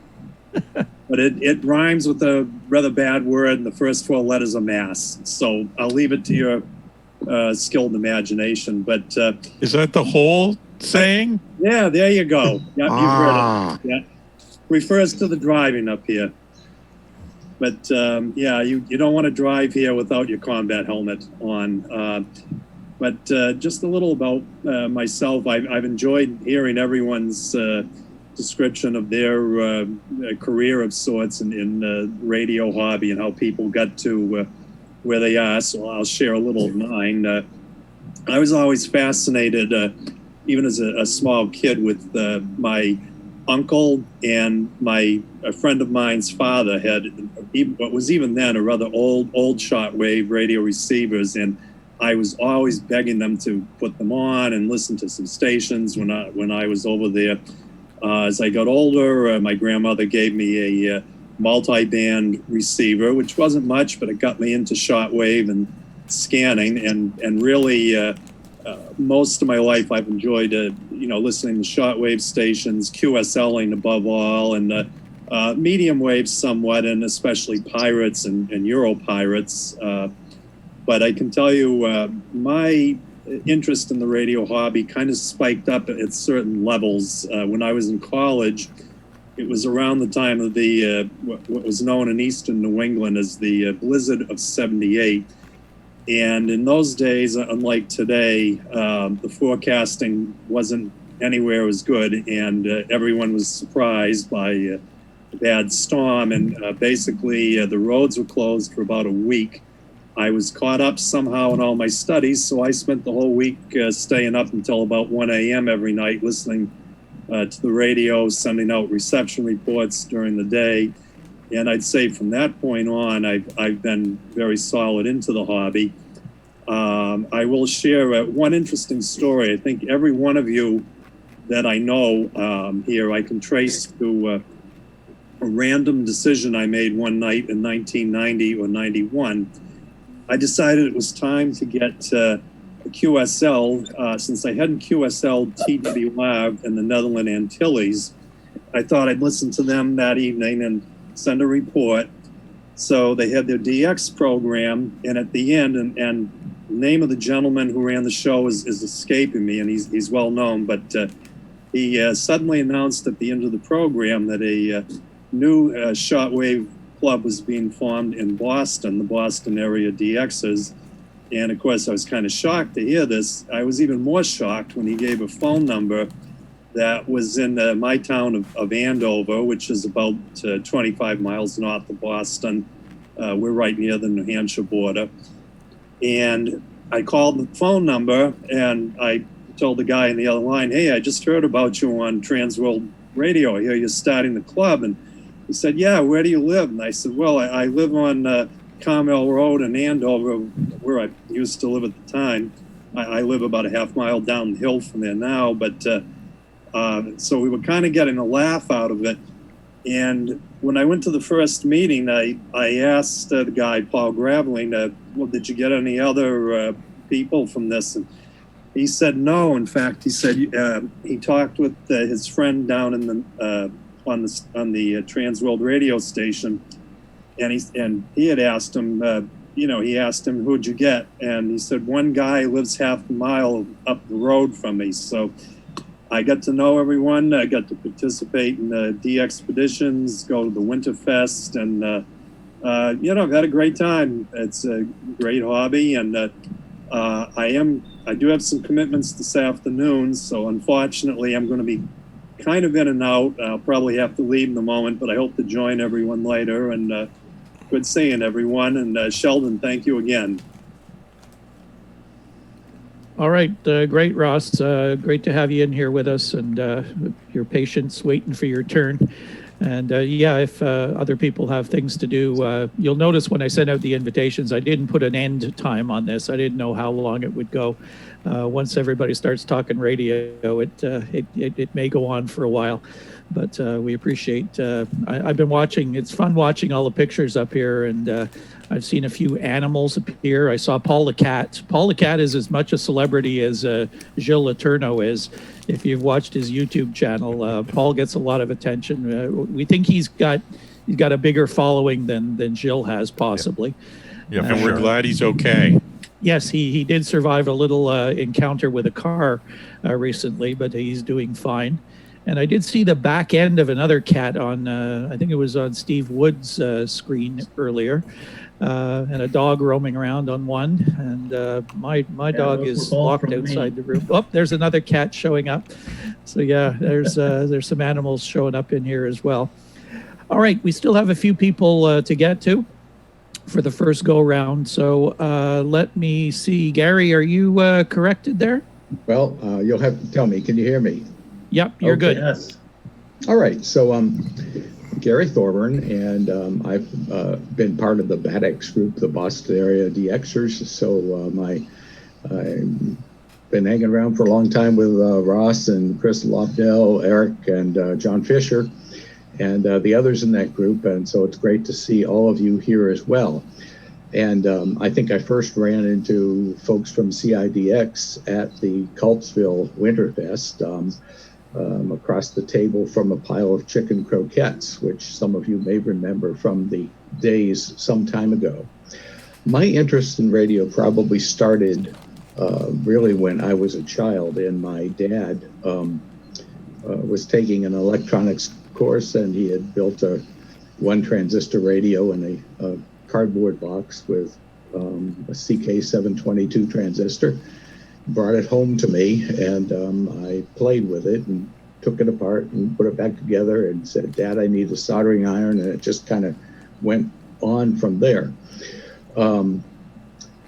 Just to reference something that Eric mentioned a little while ago, all four of my grandparents came from Nova Scotia and indeed lived in one of those triple deckers, and that's where I first started listening to radio, just outside of Boston. Anyway, over the years, I got interested in shortwave, primarily by picking up used radios and so forth at Hamfest and stuff. And I've always had an appreciation for kind of the low end and the simple devices.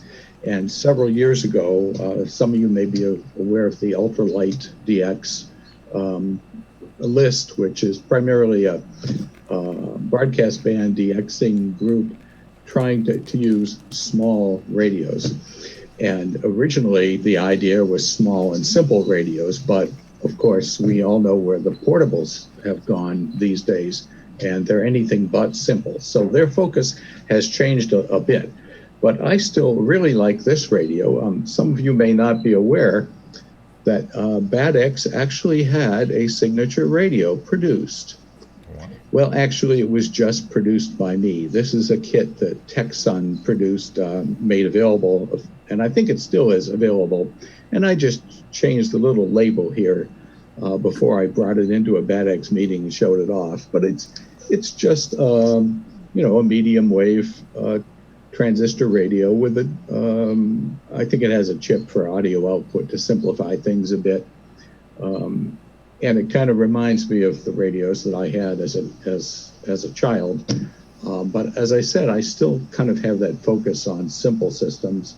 Although I do have a Drake R8A, that is about the most high-end system that I'm likely to have for a while.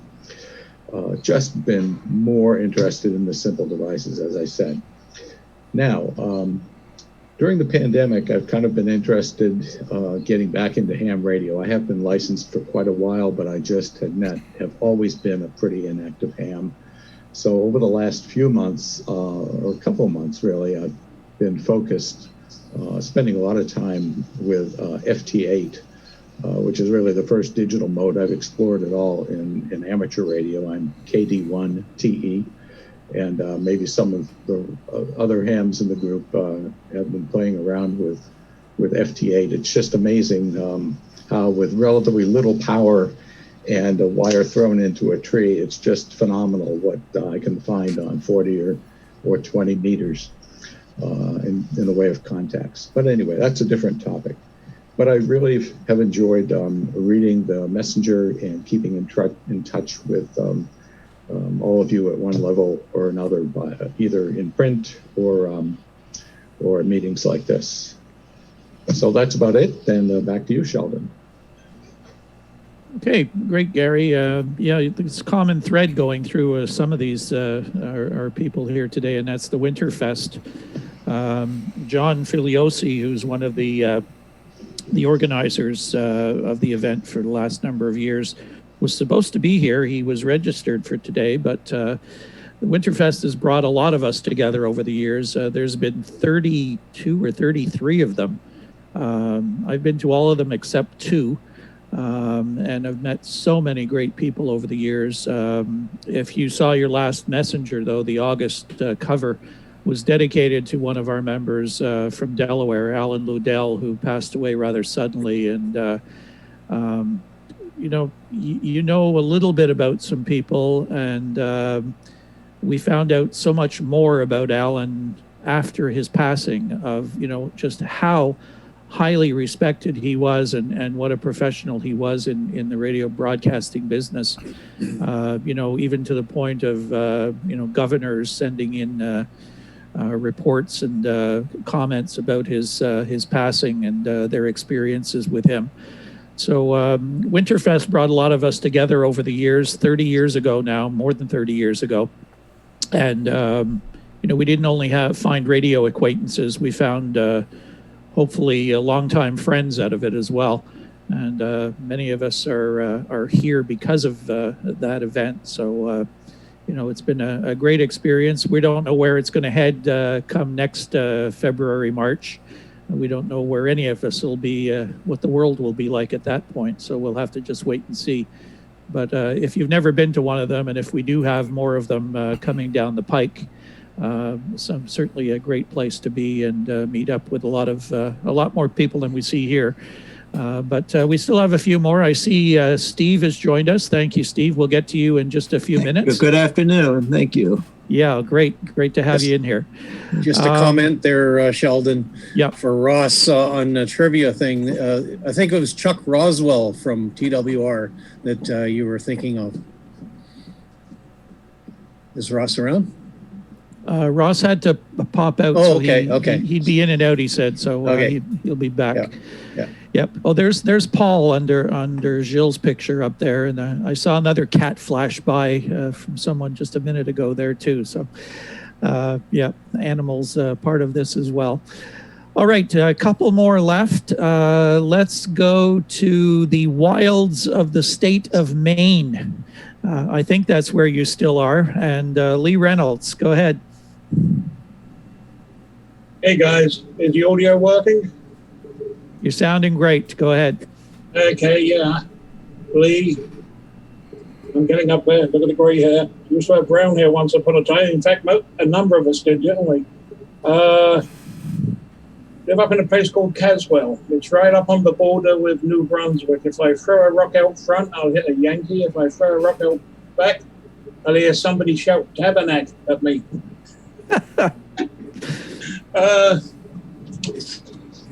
We're near Grand Falls in New Brunswick.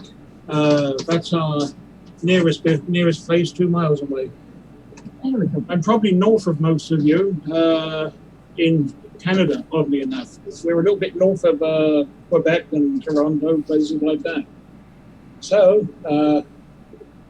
it's a interesting area. Been a ham for, let me see now, 45 years. Been a shortwave listener for 53 years.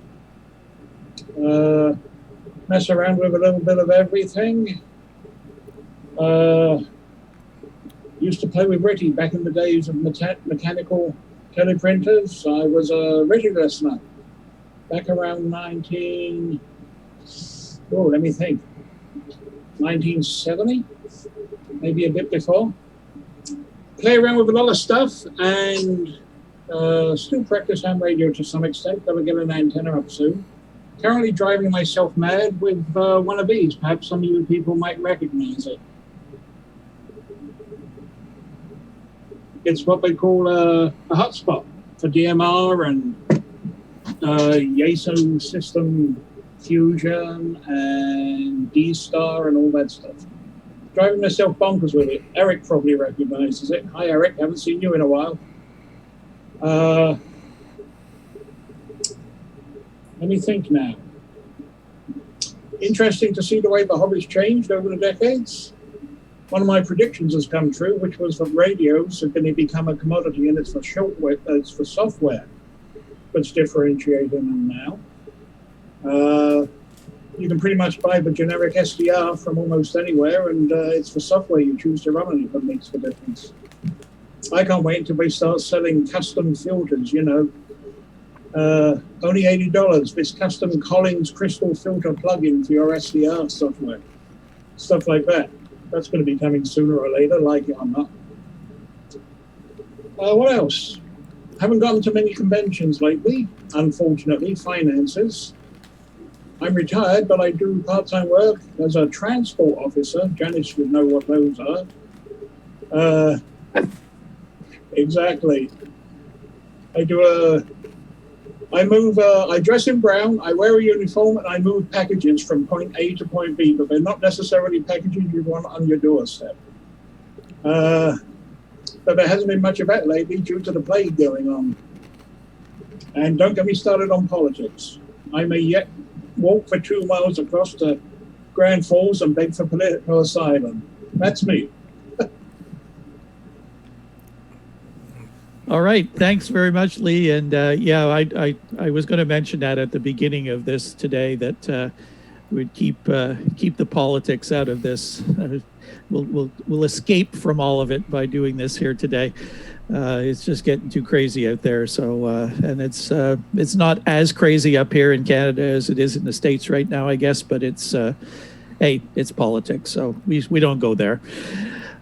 Great. Thanks, Lee. Good to see you in there. Good to see you're doing well. We haven't seen you for a little while. Another one that's we crossed paths first at Winterfest over the years, so many times. So hope you can get back there someday. Hope we can all get back there someday down the road. Okay, we have 2 more left. Let's go back to Massachusetts. And our second visit to the Cape, to Cape Cod, and Stephen Wood. Welcome. Hello, everyone. Can you hear me? Yep, you're sounding great. No problem at all. Thanks.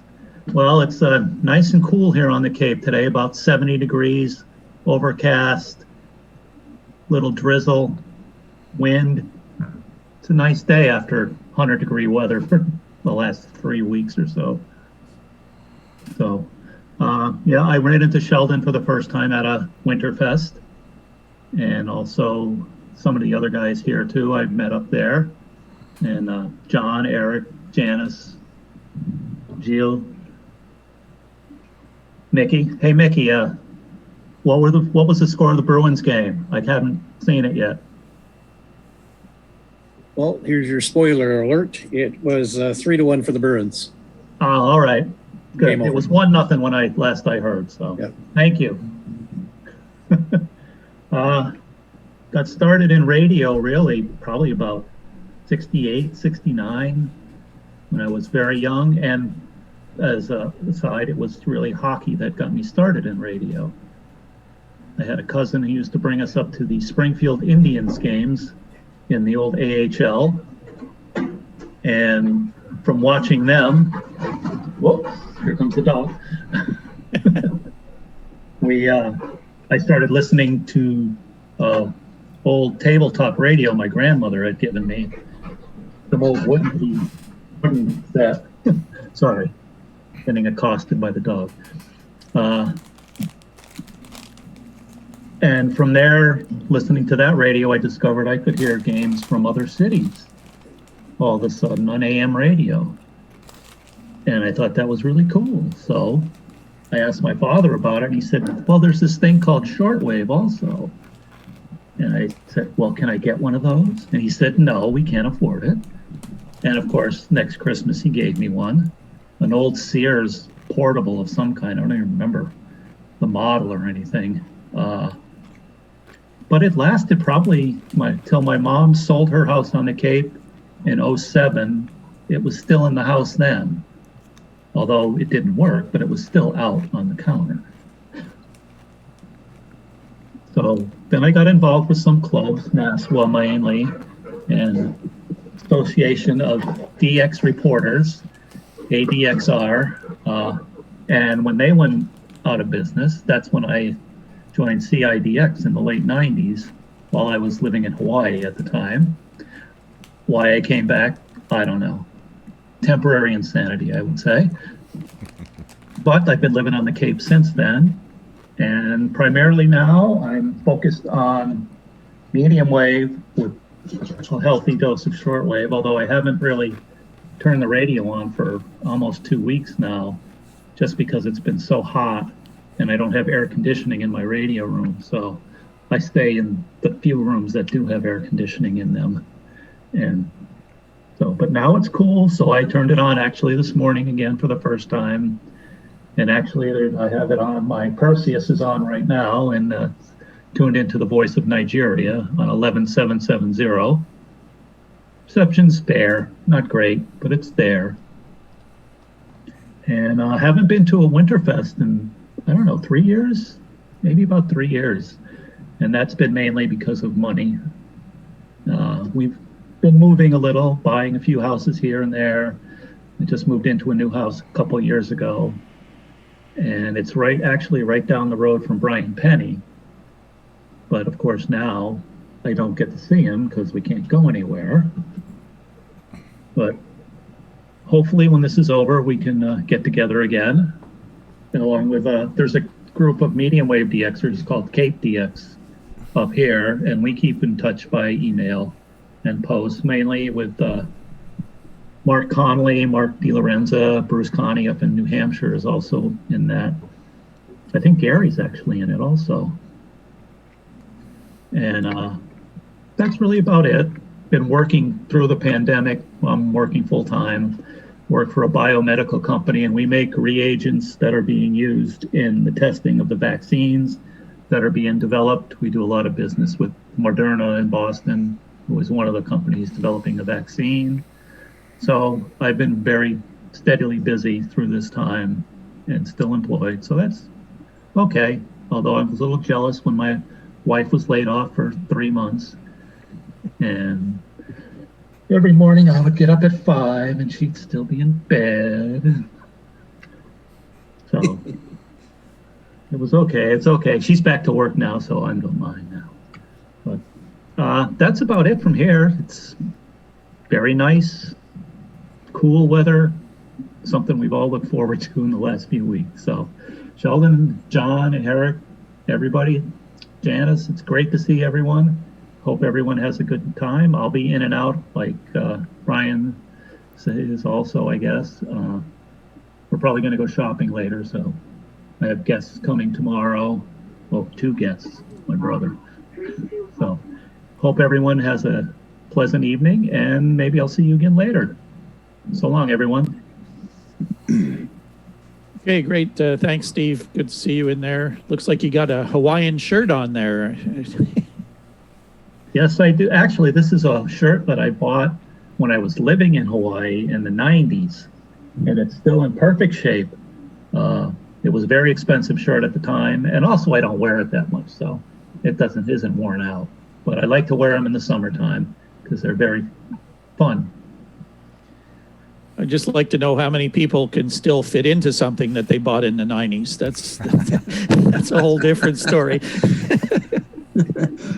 Yeah, even fitting in something we bought a few months ago, sometimes difficult.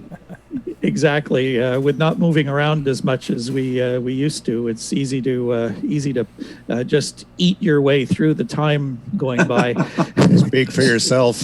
I'm actually happy that the cameras are just showing above because my shirts are so tight that I actually unbuttoned them earlier. It's all those beers. Hey, Steven, I thought maybe the reason you didn't come back to Winterfest is because Sheldon made you ride in the back of the van, roll around in the back of the van.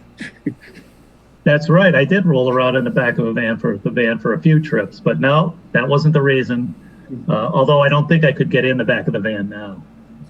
Well, we keep going back to that Korean restaurant, but maybe after this year's experience, that might not happen again. Yeah. What happened this year? Well, we had Alan Roberts who took ill, unfortunately, and had a few issues this year at Winterfest. So yeah, it was a little bit strange year down there. But you don't have to worry about the van because the van is long gone now too. So now it's a roof rack. Yeah, you'd be strapped to the top of the car now instead of in the back. So how is Alan doing? He's doing okay. He's hanging in there. He's in his mid 80s now. So, but he's probably in better shape than a lot of us are. It's quite amazing. He's very lucky to have good health and good upbringing, I guess, and he keeps himself in shape. So it's good. All right, we have one more to go. Unfortunately, a few people who were registered but didn't show up, and two that disappeared. They were registered when we started, and I don't know what happened to them. Maybe they'll come back. But we had Harold Waring that popped in and then disappeared, and we had Paul McDonough who dropped in and then disappeared. But maybe something else came up or whatever. We were supposed to have Robert Yako too. He disappeared on us. Ken Miller in Ontario was supposed to be registered. Well, he is registered. Brent Taylor in Prince Edward Island was registered. We haven't heard from him. And John Filiosi, who I mentioned earlier. But the last one joining in with us, and one of our newer members, is Steve, and another Massachusetts member. Boy, they're dominating here. So let's pass it over to Steve. We've never met, but good afternoon. Good afternoon. This is a real treat. Nice to see all of you. I appreciate it, Sheldon, and the invite. I've been in. I live in Lexington, Mass, outside of Boston, and very happily a part of the BADX Shortwave Club meeting in Stoneham. Probably the last 7-8 years I've been a part of that. I've lived in Boston area the last 22 years. I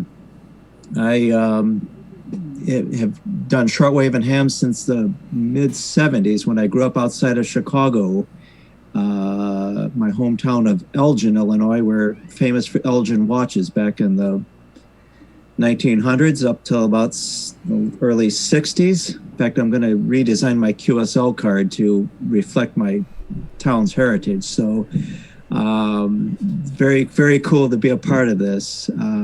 My call sign is still a 9 zone, KA9FPR. And you can't see this is my basement area. My radio desk is right here in front of me.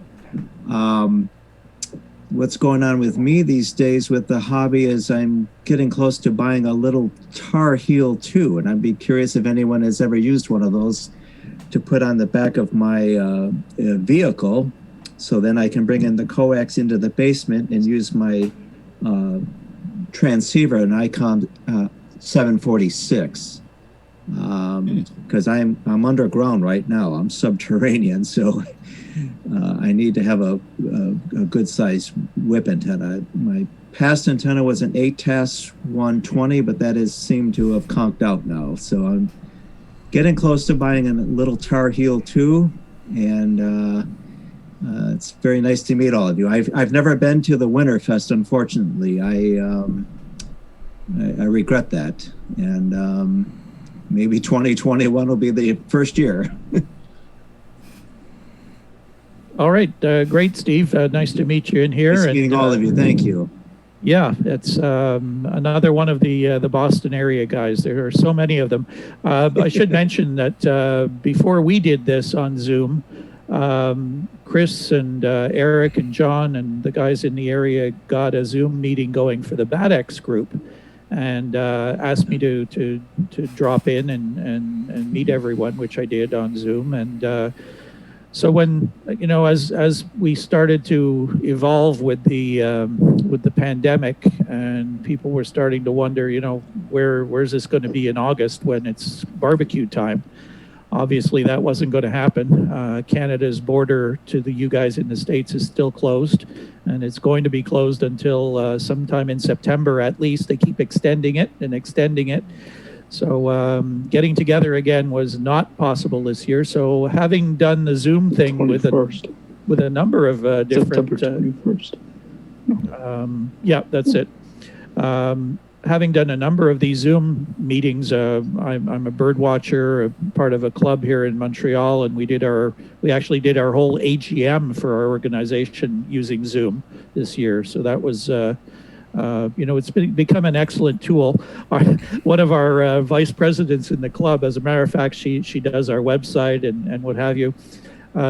She actually was very, very smart. She went out and she bought shares in Zoom at the beginning of the pandemic, and one person who's laughing right now is her, because she's done very well with those. Kidding.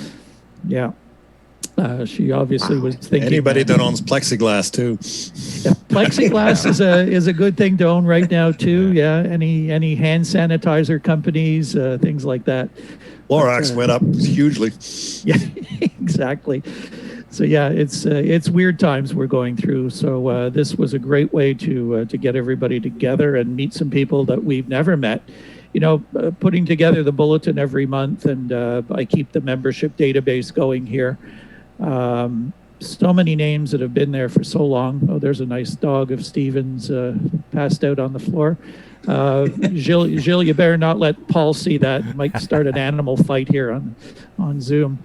But yeah, this was such a great way to run into you know, a lot of people who have been members and dedicated to the CIDX for so long. It's been great to get everybody on board here.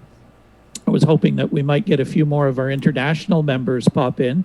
We certainly thank Alan for checking in from overseas. But we have members scattered all over the place. We have a couple down in New Zealand. We've got some South Americans. We've got some other Europeans. I think we have one or two in Japan. So yeah, it is really an international club, and you know, we sort of pride ourselves on that. We get a lot of people who's, oh, Canadian International DX Club, you only take Canadians. Well, obviously that's not true. It is international, and we do appreciate people tracking us down from literally around the world. So I guess we can, you know, this is where it gets a little hectic sometimes, but we'll figure it out. If anybody's got any comments they want to make, any questions you want to ask about CIDX, or, you know, bring up something in general. I know Steve asked about this tar heel device. Maybe somebody knows something about that.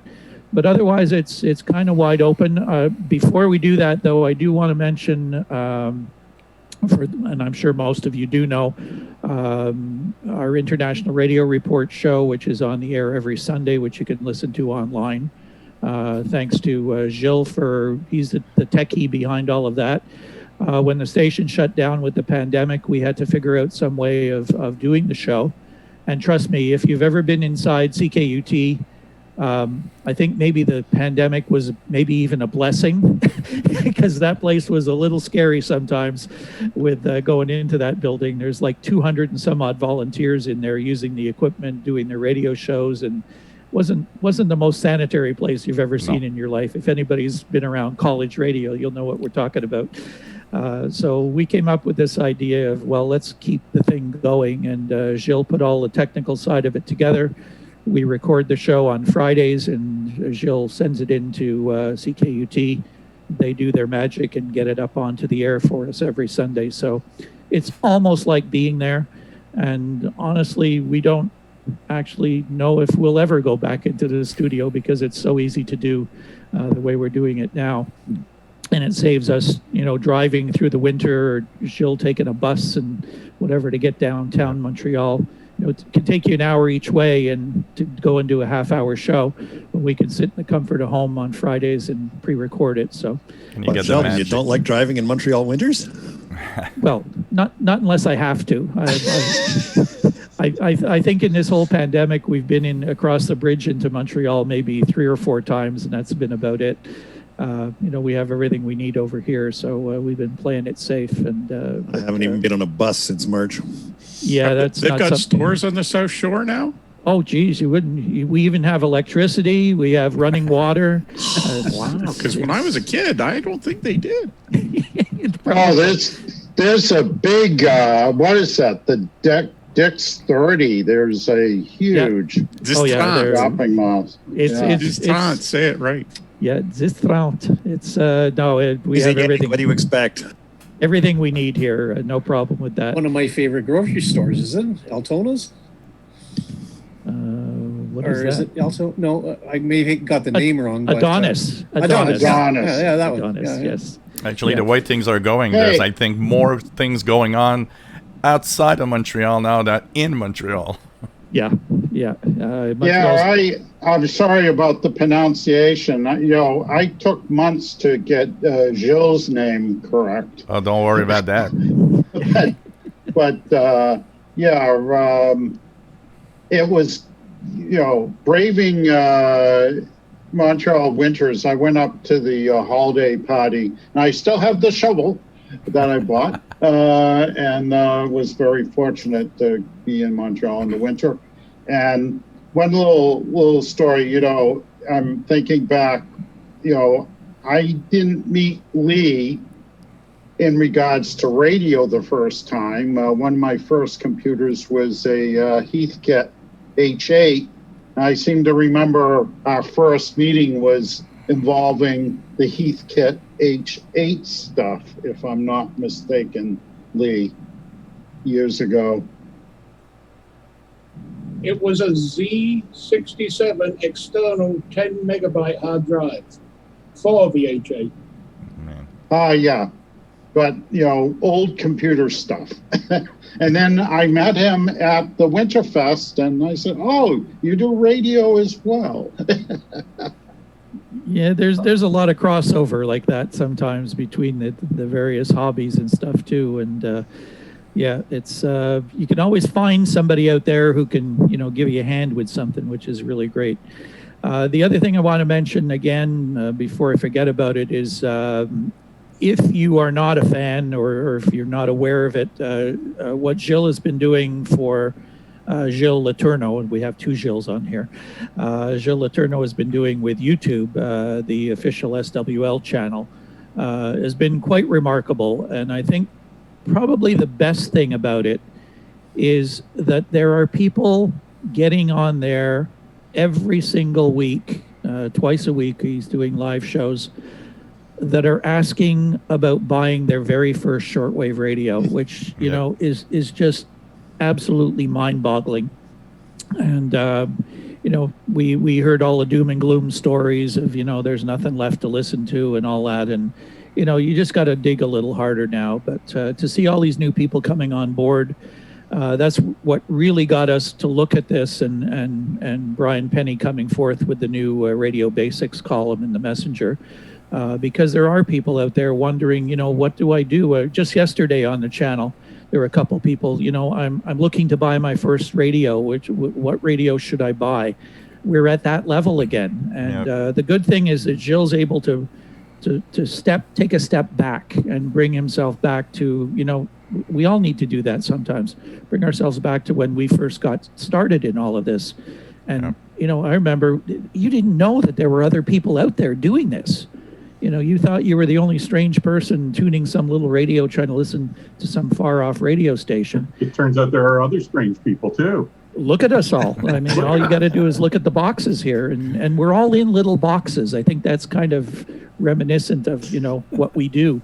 We lock ourselves away in a little box and listen to our radios. But what Gilles been doing is really great, and I want to thank him publicly here in front of the group here, you know, for the work. Can I add to that about the newbie stuff? It might be good if some of us who remember when the shortwave bands were packed. It may be good not to say things like, "Gee, it's not as good as it used to be," because that turns off the newbies. And in some ways, maybe it's better. Well, in some ways, sure. But, you know, it is what it is, as much as I hate that saying. And I often try to get the positive aspect of radio when I do the live shows, because one of the problems and you do a good is job there's too much negativity. And even, you know, among hams, it's like, well, you know, we're at the bottom of the solar cycle. I'm not turning on the radio. No, that's not the way it works. And that's not the way you should think. Turn it on and listen, and you can see that even, I often say that some of the best stuff I've heard, some of the best DX was actually done at the bottom of solar cycles.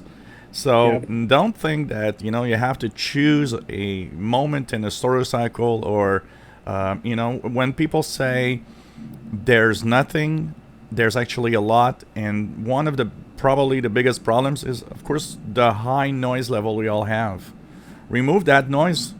You know, get a power outage for a couple of hours, and suddenly the band is alive with tons of signal, and when the power comes back, you're sad again.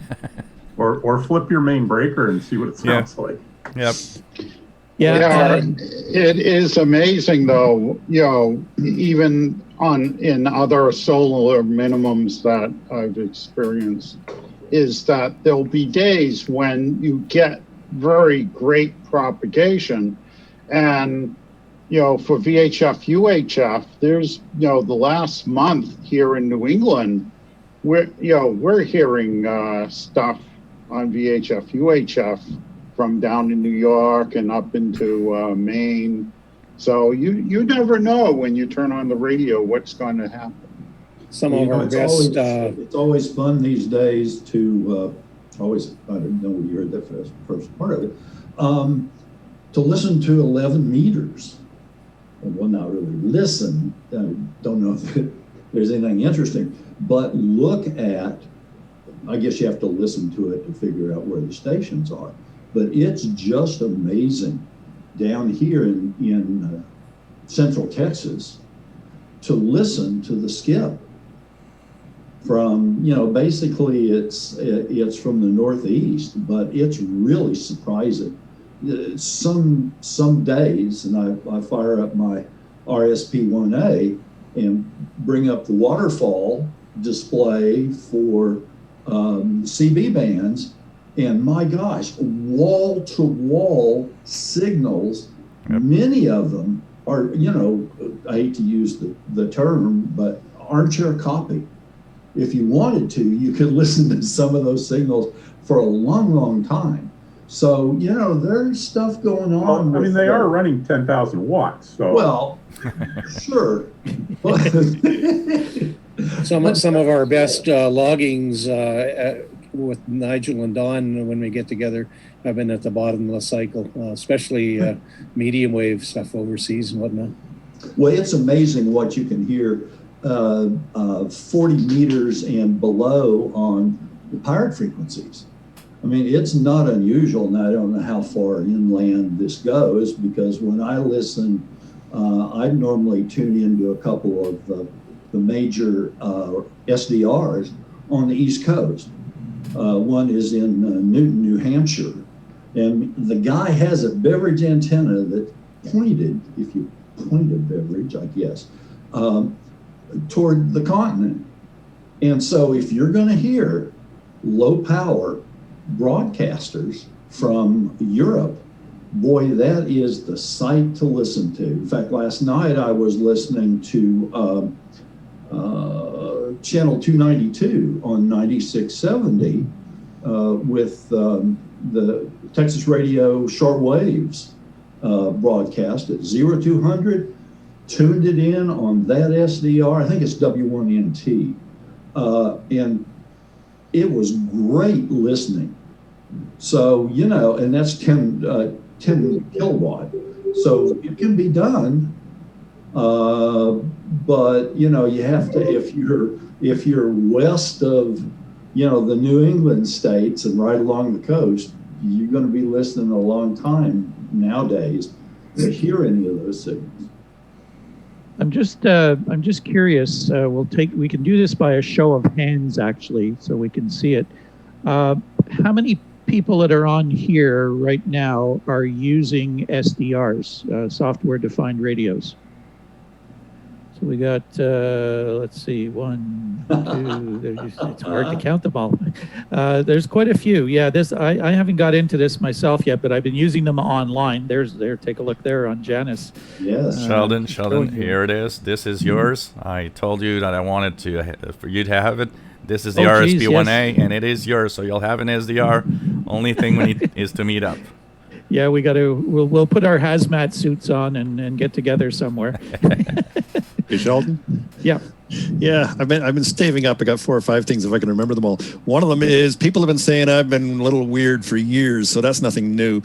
As for the bands being dead, it's always seemed to me that anybody that's had any experience on the air for any time, they all say oh geez, well the bands are dead. Yeah, that's usually because there's nothing they want to hear that's there. There's stuff there, they just don't want to hear it. It's just go digging, and even if at the bottom of the cycle you will find stuff, it's there.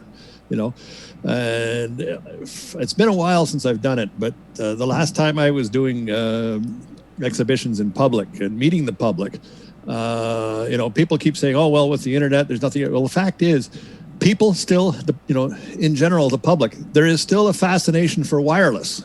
I remember it was about 10 years ago now, doing an amateur television demonstration. And we had a camera out in the middle of a park and a couple of TVs. And people were saying, well, where's the wires? There aren't any. Well, how do you do that? It's television. You know, it's the fascination is still there. And it's like, you know, people, for 30 years, I've been hearing people say that, well, you know, amateur radio, it's dead. It's just, you know, mark my words, it's going to die. Anybody that ever knew Al Damon knew that he was always proclaiming the end of amateur radio. Well, the fact is, you know, newsflash, amateur radio and radio in general is evolving. You know, we don't wind our own coils anymore like we did back in 1930. But I've got, you know, amateur radio is just different. It's alive and well, but it's different. It's doing different things. It's, you know, like radio in general. A lot of it's evolved to, you know, there's a lot of guys coming, you know, I'm teaching the courses. I'm getting a lot of younger guys. What is their interest? SDR. So, you know, there's lots of stuff out there. And it's the best time. It's the best time. The radios are at a price where, you know, almost anybody can now afford a decent shortwave radio, actually.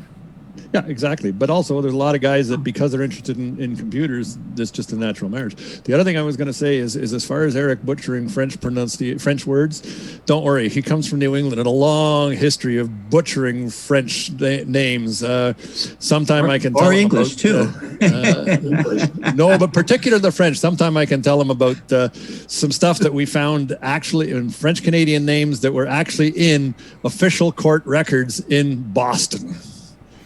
And well and truly butchered, believe me. So it's not even just in pronunciation. Some of them get written funny too.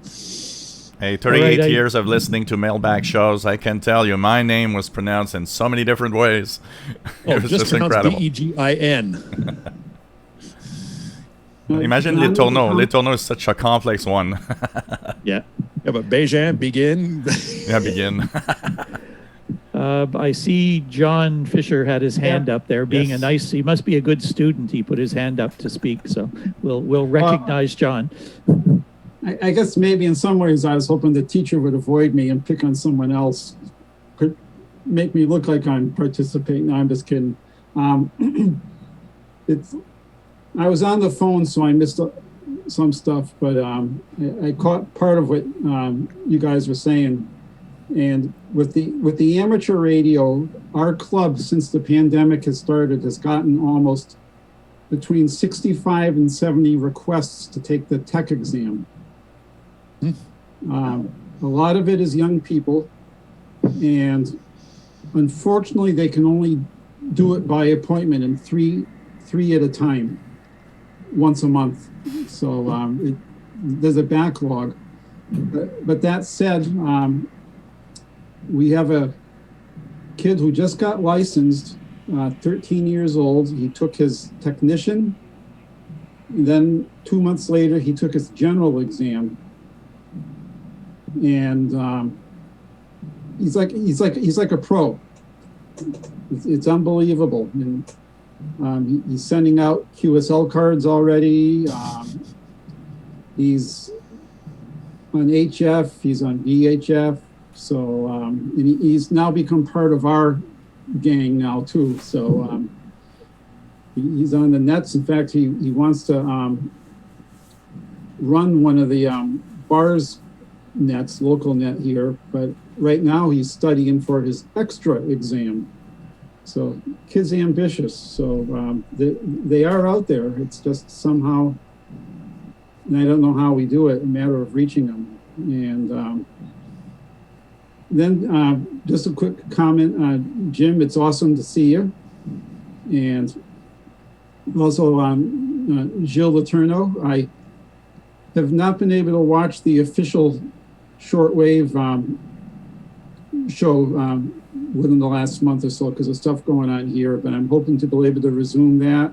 But every so often I still go through your QSL card series, and I love the stories about you getting the QSL cards and showing them. I just think that's so much fun. So anyway, as they say in the ham lexicon, back to net control. Very good. Yeah, I wanted to mention something about that. Going back again, too many years and we care to remember, but Gilles Michaud and I have done so many ham fests over the past, and we used to go to ham fests. We're talking maybe 20 plus years ago, where we were like the intruders, the shortwave listeners walking into a ham fest. I mean, we basically took the abuse of, you guys aren't hams, like, what are you doing here? This was before the days of general coverage transceivers. After a certain number of years, and those transceivers with general coverage started to come out, we suddenly had these hams crawling back to us and going, gee, you're the guys that know what goes on outside the ham bands, right? And we're going, see, we told you guys, And the other thing we used to do, and we up until, I don't do the ham fests anymore, but up until a few years ago, the attendance was dropping at ham fests. And we kept saying to ourselves, what they need to do at a lot of these ham fests is open them up to computer fairs as well. Don't make them just a ham fest, but have the computer vendors, have the software people. And now what have we got? We just saw half of you put your hands up that are using computers as radios. The two just marry together so nicely. And yet there was this reluctance, I won't say on all of the ham clubs, but a lot of the ham clubs, it was like, the doors were, everything was inward looking instead of reaching out. And I think, had they done it at the time and reached out, you had a lot of these young kids coming in looking for computer parts and, whatever they were building. Had they come in and seen people playing with radios and stuff, and then started to see this evolution of the computers and the radios combining into the same box, I think we could have, we probably missed a bit of an opportunity there of a lot of those younger people not only looking at the computer for what the computer did, but looking at for what other things it could do. Unfortunately, we're starting to see more and more of that happening now, but it could have been happening years ago. And unfortunately, a lot of the groups, the ham groups, didn't see it at that time, I don't think. And, I remember having a guy at a ham club meeting in the West Island of Montreal. He had just bought his first transceiver, general coverage transceiver. And we're sitting at the meeting, and he comes up and he sits down beside me, and he kind of taps me on the arm, and he leans in towards me. And he was whispering this to me, and I couldn't quite figure out what was going on. And I think it was because he was now a ham that was tuning outside of the ham bands. That was like taboo to do that for many, for many of them. In that club, yes. Yeah. Well, anyways, he tuned outside, and he comes up to me and he taps me on the arm. He says, I got this new general coverage transceiver. And I'm going, yeah, uh-huh. He says, you're never going to guess what I found. I found a radio station that broadcasts the time 24 hours a day. He had just found WWV. I mean, it was like a revolution. It was just amazing. And I just sat there going like, wow, like, where have you guys been? He wasn't in my class. There you go. One of the things I've discovered, and Eric's aware of this too. We have a group that's on late at nights called the Nightly Nutnet, and I would say a good majority of those guys are or are former SWLs. One of them used to do volunteer work in the summers at HCJB. I see the QSL cards. Jill, thank you. And quite a few of them in different groups that get together and talk, they start lamenting all the stations that have gone off. And did you listen? Oh God, yeah. I've got my QSLs from the Voice of America, but I never knew these people until I got my ham license. But yet there they were sending reception reports. And only once did I run into somebody that was snotty about shortwave. The rest of them, they still tune in, and like I said, they lament the fact that so many have gone. And in fact, I was talking to someone the other day and he was all upset about, years ago now, Radio Netherlands going off. He said, I loved that station. And so again, you just never know. Yeah. Go ahead. Okay, we had a... Okay. Sorry. I was just going to mention, Sheldon, we do have some ham fests down here that did marry radio and computers early. Like there's a April through October, there's an MIT flea market that did that. Of course, they're not on. And also Nearfest has always, it seems, had computer stuff and radio stuff together, all kinds of stuff. So there is some of it. There's a Alberta ham here that this spring, with the help of Don and Nigel, discovered medium wave DXing, and he's like a kid in a candy store, getting all the Australians and New Zealand stations on the splits, and so there's a guy that he's just having a blast, and he just got into it in the spring at the end of the DX season. So it'll be interesting this fall when he gets back on there. Yeah. Gilles, talking about the marriage of computers and internet. If you ever look at the names of some of the people involved in a lot of the early development of the internet when it was becoming commercial in the, let's say, 90 to 95, and even well after that, you look at a lot of those guys, dig into their biographies, and you discover they've all got amateur radio call signs. Interesting. We had a couple people had to leave. Stephen Wood and Janice just pulled out. They sent messages to us, so we thank them for being in here. I think Gilles Michaud was trying to get in earlier, and he had his hand up, I think. So Gilles, did you have something? Whoops, you're muted.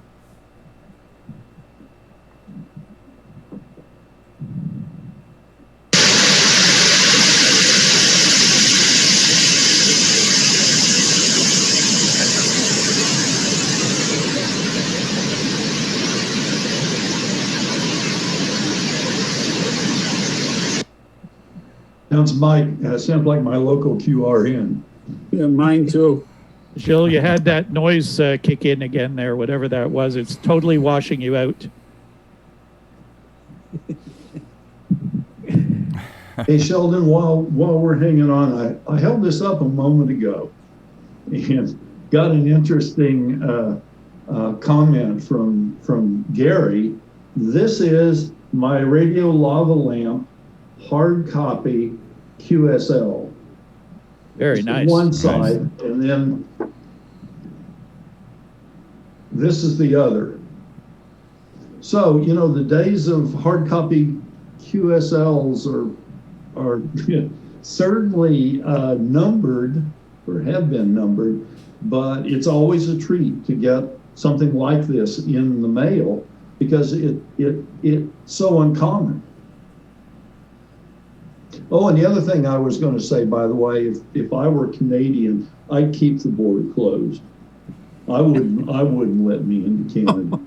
I especially wouldn't let a Texan into Canada, just cause most Texans are crazy. Well, we have our equivalent of Texans in Canada. They're called Albertans.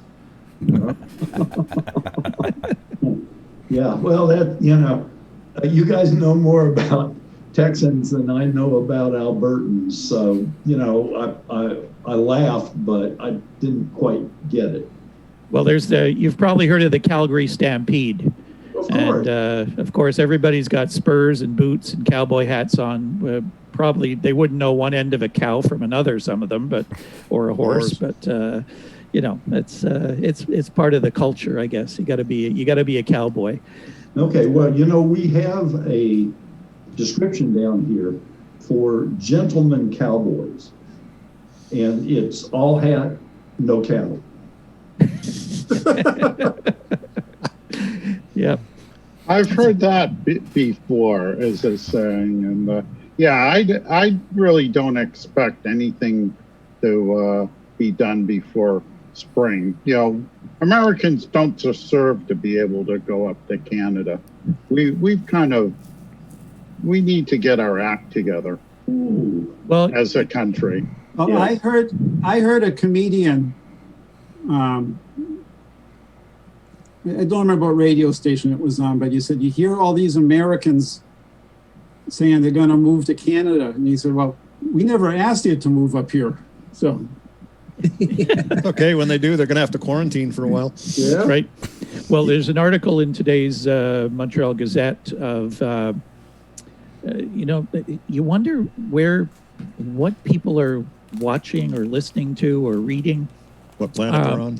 We are turning people away in droves every single day at the border crossings of Americans trying to come into Canada to go do shopping or whatever it is they want to do. They just have no clue when they get to the border that you're not coming in. But I just don't know how you can be living in a world that we're living in right now and not realize that you can't do that. But there's a big story about it today anyway, so that's because they need a radio. Yes. I was going to joke about, John going across the border because of his unlicensed spouse. And since if you have Canadian ties there, you can go across. Although I did read a story about this couple in Ontario that came up from Florida. They were dual citizens and they were breaking quarantine, so they got fined heavily for they were going up to their vacation home in Ontario and not following the rules. Well, you know how we're notoriously nice Canadians. We won't say anything bad or stop anybody from doing anything. We're actually getting some Americans that were coming to the border out west and saying that they were driving to Alaska. Mm-hmm. So and what did our customs do? They let them go through. Like, I would be saying, hey guys, taking the airplane. Yeah, take the airplane, exactly. Yeah. Okay, you got to tell people the unlicensed spouse story. Who's the unlicensed spouse? I haven't heard this before about John. Okay, let's get the dirt out now, Janice. Well, I came down for the Near Fest to hang out, and I went to pay for John and myself went to pay, and they said no, the unlicensed spouse is free. So we're like, okay, save $10. I'm part Scottish, no problem. So I got into the Near Fest for free, or John got in for. No, he's a licensed spouse. I'm the unlicensed spouse, so I got into the Near Fest for free. Janice, it kind of took a little life of its own too, because we told the story to a few people, then we'd lose track of each other. You'd go your way, and I'd take the little 2-meter radio and I'd say to some of our friends, have you seen Janice? And Brian will say, oh, you mean the unlicensed spouse? Yeah, she was just here. Here, I thought you're talking about your one in Georgia. Oh, no, let's not go there. Anyway, so that what happens being a YL, positive gender discrimination, save $10 in the Near Fest. So as long as I cozy up to somebody, I'll be somebody's unlicensed spouse and get in for free. Well, seeing as I drove all the way down from Canada, hey, why not? There was one year they allowed Canadians in for free just because we were Canadian. Yeah. So the next year I got in for free being the unlicensed spouse. So, hey, that's $10 in my pocket. Works for me. $10 more to buy more radio stuff. I keep ending up with these transoceanics, these Zeniths, these radios. Oh my God, I keep buying stuff. It's terrible. I talked to Mr. Mike, affectionately known as Mr. Mike. He's the guy that runs the Near Fest. Another crazy guy. Yeah, the one who drives around with the RTMP hat. Yes, that's the one. He's originally from the Montreal area. Yeah. So he probably still. Okay. So he works for the Census Bureau, by the way. but it was interesting. So he still has a soft spot for his old home country there. Jim, you were being sent a message from Peter to check your private chat. I think he sent you a secret coded message there. So Get your God, decoder you mean ring I've actually out. got to read? well, you'll have to read. Yeah, you know. Okay, I don't know how the private chat works. I'm not that technical, but Peter, I sent you a message on the Facebook Messenger to send me your email. I can send you our ancestral information to see if there's a connection. I thought, Janice, I thought you had disappeared. I thought I saw a message from you that you were leaving. Yeah. No, No? I'm here. I think she was saying goodbye to someone. Oh, no, I maybe. just said Okay. somebody. Steve Woods left, and I said goodbye to Steve Woods. Oh, okay. No, I was Okay. trying to figure out. It's Supreme Master TV on WRMI on 15770. It's some vegan thing. Some chick talking about vegetables. I was trying to figure out what show it was. Sounds like Yoko Ono talking about vegan stuff. Yeah. Oh, God. Master TV on a Boggle and Sandro, and the same you guys. So that's what I'm hearing. Whoa, what was all that? That was sound like robot speak. I think your audio was breaking a little bit there. That sounded like WCAP and Lowell. Yeah. It's before it gets late over where Alan is, but I'm sure a radio guy is probably a night owl anyways. But Alan, we haven't heard from you for a little bit. Just interested in your comments maybe on some of the stuff we've been talking about, the sort of the state of the hobby and the combination or the crossover with hams and computer people and shortwave listeners, that sort of thing. What are things like on your side of the water? Yes, well, I've never really been interested in the ham side of it. I've always been following the shortwave side. I was interested about the SDRs you were talking about earlier. I've certainly gone to SDR, and other than when I travel away, then I don't think I'd go back to a desktop radio anymore.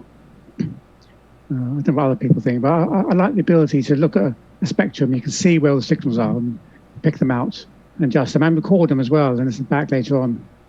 I think that's a fantastic thing to be able to do. Yeah, that's certainly and Nigel's one who can tell us about that. I mean, you had those incredible FM openings, skip openings earlier last month, I guess it was, and you were using SDR. And how long did it take you to go through all those recordings to sort out all the IDs and everything? Well, it's a good thing we had a lockdown happening. It probably took a couple of months to go through some of those things, yes. Yes, but one of the things I tend to do, I record the whole swathe of the spectrum overnight and listen to some of it the following morning. That's when it's a bit quieter here. But the amount of space it takes on the hard disk, you can't keep it for very long. You just have to bite the bullet and delete it all. If I record, say, using the SDR play, sort of 8 or 9 megahertz for sort of 10 hours, that's a huge amount of disk space. Yeah.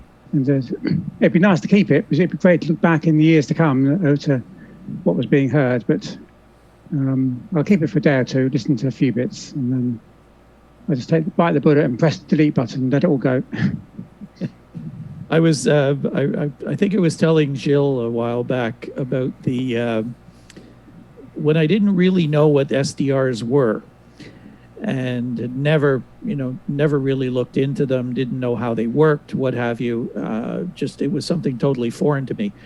And I started seeing these loggings showing up of, like 20 different stations all logged on the same day at the same time. And I was wondering, what's going on here? Like, how are these people hearing all these things? And then I realized that you could record the whole spectrum and then go back and listen, at the top of the hour, get all the IDs or whatever. It was just such a foreign way of listening to radio to me that I just didn't comprehend it at first until I finally, started to look at it and understand that you could do this sort of thing. But yeah, I mean, you think back now, had we had those tools years ago, man, oh man, the stations that we must have missed along the line that could have been into the logbook that weren't there. Imagine using an SDR in the 70s and 80s. Oh man. That would have been sweet. Yeah. Well, they used to use VCRs to record wide spectrum. I think Mark Conley had some of that. And yeah, I use spectrum recordings a lot. When I go up to the barbecue, I actually record segments of the VHF and UHF spectrum up at in Canada, usually at Sheldon's house. And then when I come back, I basically go through them and see what stations I picked up. And even though I don't live in Quebec, I'm a semi-active participant in the Quebec forum on Radio Reference, even though I've only visited there once or twice a year. Actually, Eric knows more. Eric knows more about what's happening in the VHF, UHF range around Montreal than I do. Yeah, and I've actually found new trunked radio sites during my visits, because I go up and I basically tune around the spectrum and see what's out there. Some interesting radio systems, over in Europe.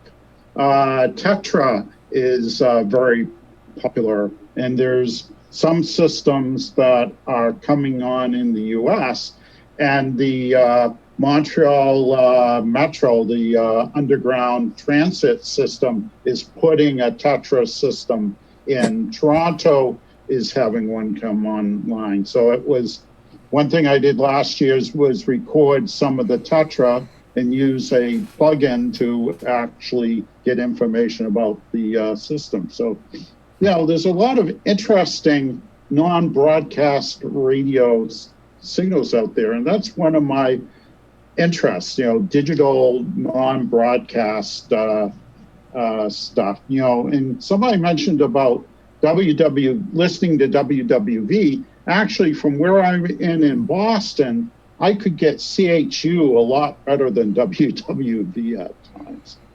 Eric, that's very interesting, because I kind of did the same thing back the winter of 2012 with the non-broadcast, utility stations, where I went after all the East Coast Canadian Coast Guard weather stations. And, I got some beautiful QSL cards out of them. And plus, they were fun to hear, too, and some of the forecasts sounded a lot more fierce than ours, that's for sure. And before I forget, Alan, let's see, just to show you that there's no English influence where I live on Middlesex Street in Middlesex County in the village of North Chelmsford, which is part of the town of Chelmsford in Massachusetts. So no, we have no English influence here at all. So, definitely not. We were talking earlier about... Well, Chelmsford was the home of radio to Emma Talk, to MT back in the 20s. So all sorts of connections there. And you can definitely listen to Radio Emma Talk on shortwave these days. Indeed, yes. We were talking about if we'd had SDRs back in the 70s and 80s and able to record audio on huge chunks of spectrum, it's probably just as well that we didn't, because in 2020, we'd still be listening to all that audio, to what we heard. And I was looking around a moment ago. I'll hold this up. I don't know how many. Oh my God! Remember this? How many of you have this special CFRX QSL card? Oh, let's see. From the Anarch Conference. Yep. Guess who Richard T. Colgan is? There he is. That's it. I didn't do that to promote myself. I wonder. But I was just looking through stuff and I didn't remember this card. Does So, anybody ever get one from CFCX? I'm sorry, no. But this was, the reason I I know did, but that was this cheating. enough because it was the Anarch conference. That's right. Yeah, I got one from CFCX, but it was for the shortwave CF CFCX was the shortwave. Yeah, I'm getting my call. 6005. Yeah, 6005. Ogilvy Avenue, I think, was the 405 Ogilvy. Yep. Yeah. And somewhere I'm going to see if I can find it. I'm going to find the one for the Anarch broadcast on Radio Canada International that we issued, this back when I was executive secretary, we issued a special QSL for that. And I'm going to be rummaging around here to see if I can find it. And if I do, I'll hold it up. Otherwise, you don't see it. That just means that I probably threw it away or did something stupid like that. I have a keychain here. I don't know if you can see it, but the late Bill Wessenhaver sent this to me. Oh, yeah. Wow. From Radio Canada. Yep. And it's got the globe, the exploding pizza, the logo. Yep. So that's a prized possession for both the station and, remembrance of our late friends who, did so much to promote RCI and with the QSL cards and everything. Anybody ever run into or talk to Ian? He is out in on Vancouver Island. Yes. But no, I haven't heard anything from him. There's a small group out there, Colin Newell and Ian and a few other guys that have a little group out there, but no, not any personal contact or anything like that. I get an email from him every once in a while. I send him an email and I go, "Are you still alive?" And he writes me back and says, "Yes, are you?" And so that's about. A lot of us touched Ian at the Winterfest one year, though. We had the I touched Ian button. Yes, I touched Ian button. Yeah. I'm wearing my actual China Radio International jacket. Oh, look at this. We have a fashion show going up in the top left right-hand corner here. Gilles is wearing what, Gilles? So it's a jacket from China Radio International when they were looking for international monitors that they were giving like tons of gifts. This thing says extra large and I can't even zip it. So it tells you that they don't seem to be the same size as us here in North America. Very good. Yeah, that reminds me. Sheldon, do you remember when Vern and I won the sweatshirts from the radio festival years ago? Oh, yes. I just found one of them. It still doesn't fit. Dennis, you want it? I have a question for a couple people. We have two people, Lee in particular, who lives in a pretty remote area, and Pierre, who's not in the Montreal metropolis area, but up more, Quebec City area where it's, a lot smaller. Have either of you come across other people who do what you guys do in your areas? I'm just curious. You want me to answer first? Sure, go ahead. Well, maybe a few years ago when we were at the barbecue in Greenfield Park, I came with Sylvain No, I think. Yes. He's a guy from Portneuf, which is about halfway between Quebec City and Trois-Rivières. He's still active. I don't get very often in touch with him, but he's really specialized in AM DXing. I had the chance to visit his antenna farm.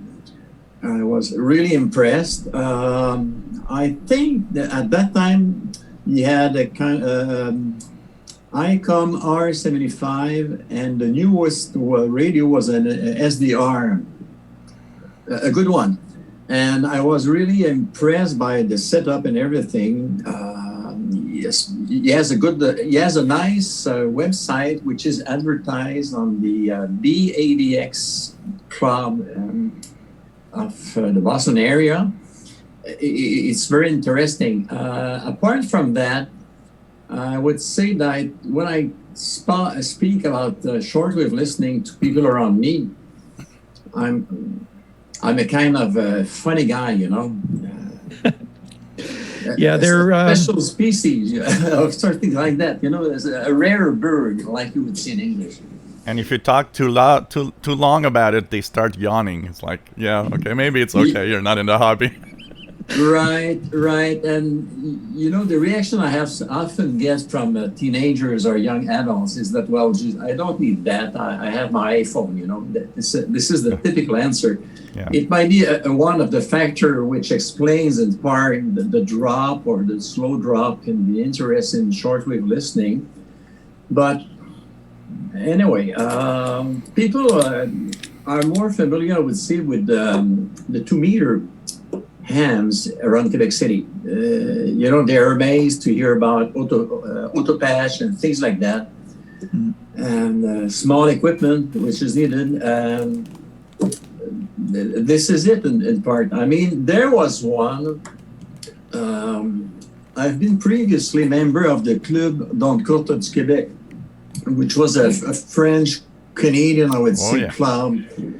There were a few people around Quebec City. One was Claude Morin, which was a minister during the René Lévesque era. And that's it, you know. He was suspected at one time to be a kind of spy on behalf of the RCMP, you know, to try to find some information from within the PQ, the Parti Québécois. Oh my goodness! Oh man! But you know, it was popularized through different reports in the newspapers at that time, you know, and you know, it gives you an image in the area that shortwave listening is associated to spies or people from the outside, things like that. You know, for instance, there was in Quebec City, there was Hugh Hambleton, who had some troubles, I would say, in the early 80s.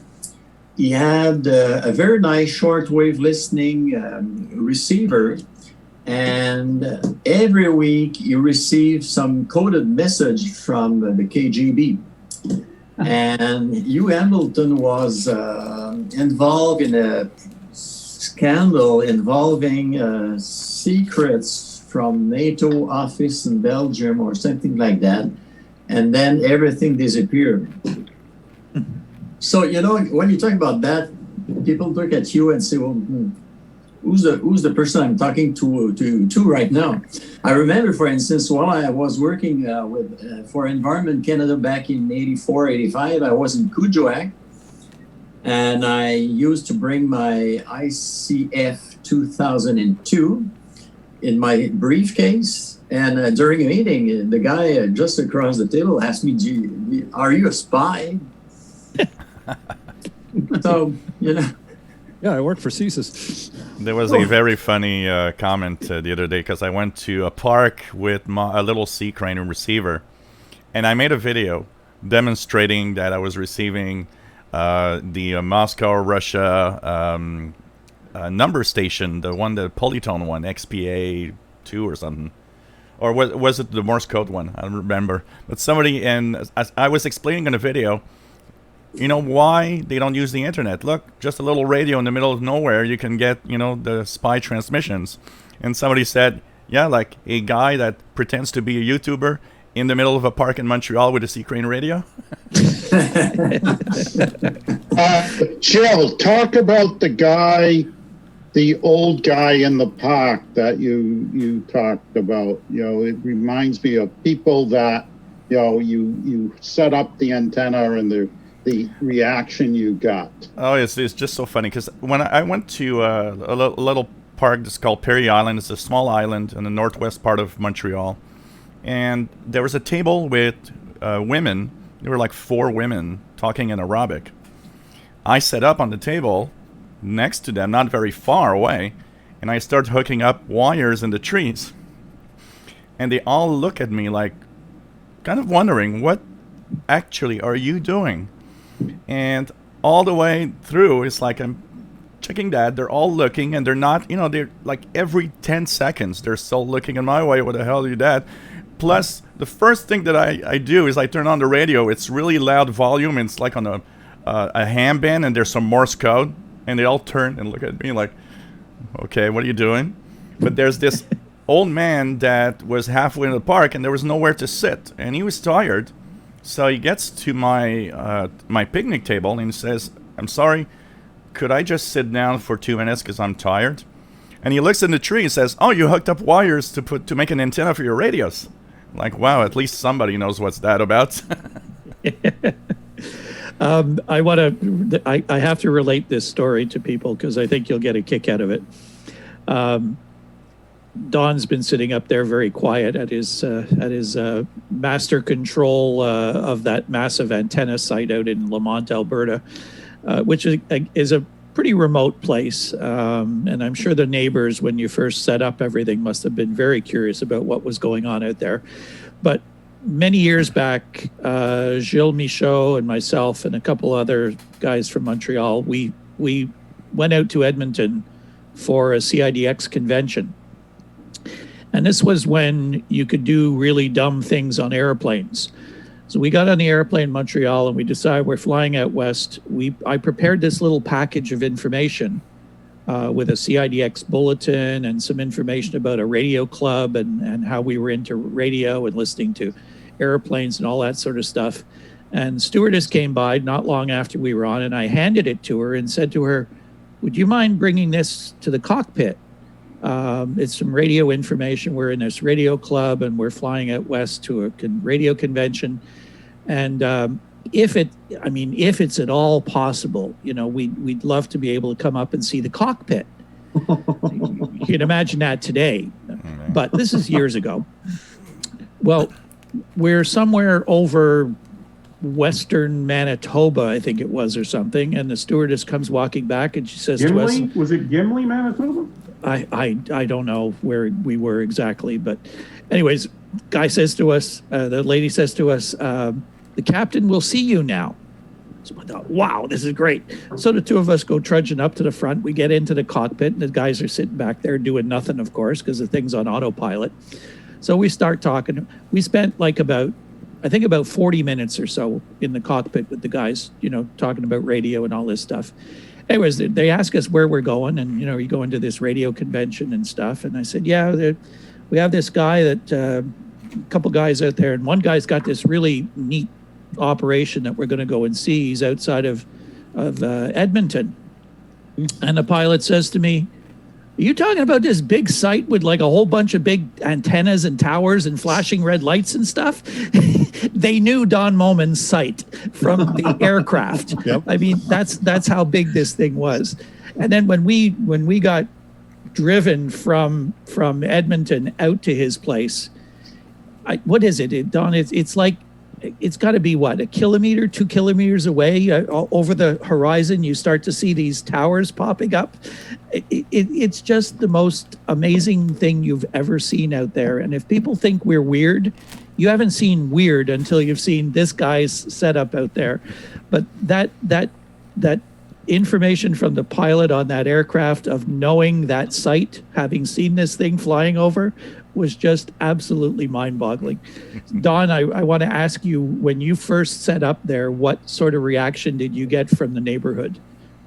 Not a lot, but I had a neighbor tell me a few years later that there was an old decrepit trapper's cabin on the corner of my property, and they at some point this other neighbor said, that guy that lived there, this is back in the 50s, he didn't believe in radio.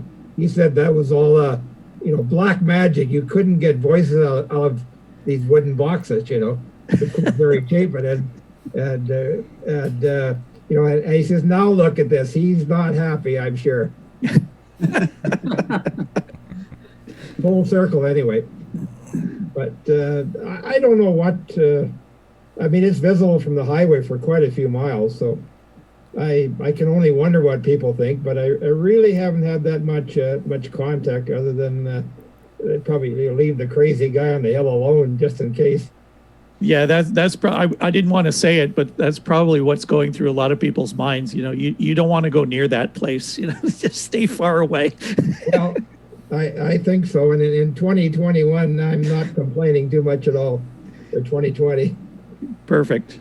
Yeah. When I moved here in 2000, the first thing that I wanted to do, and I've always been very discreet with antennas, you know, because there's always someone somewhere that's not happy, and especially in a big city.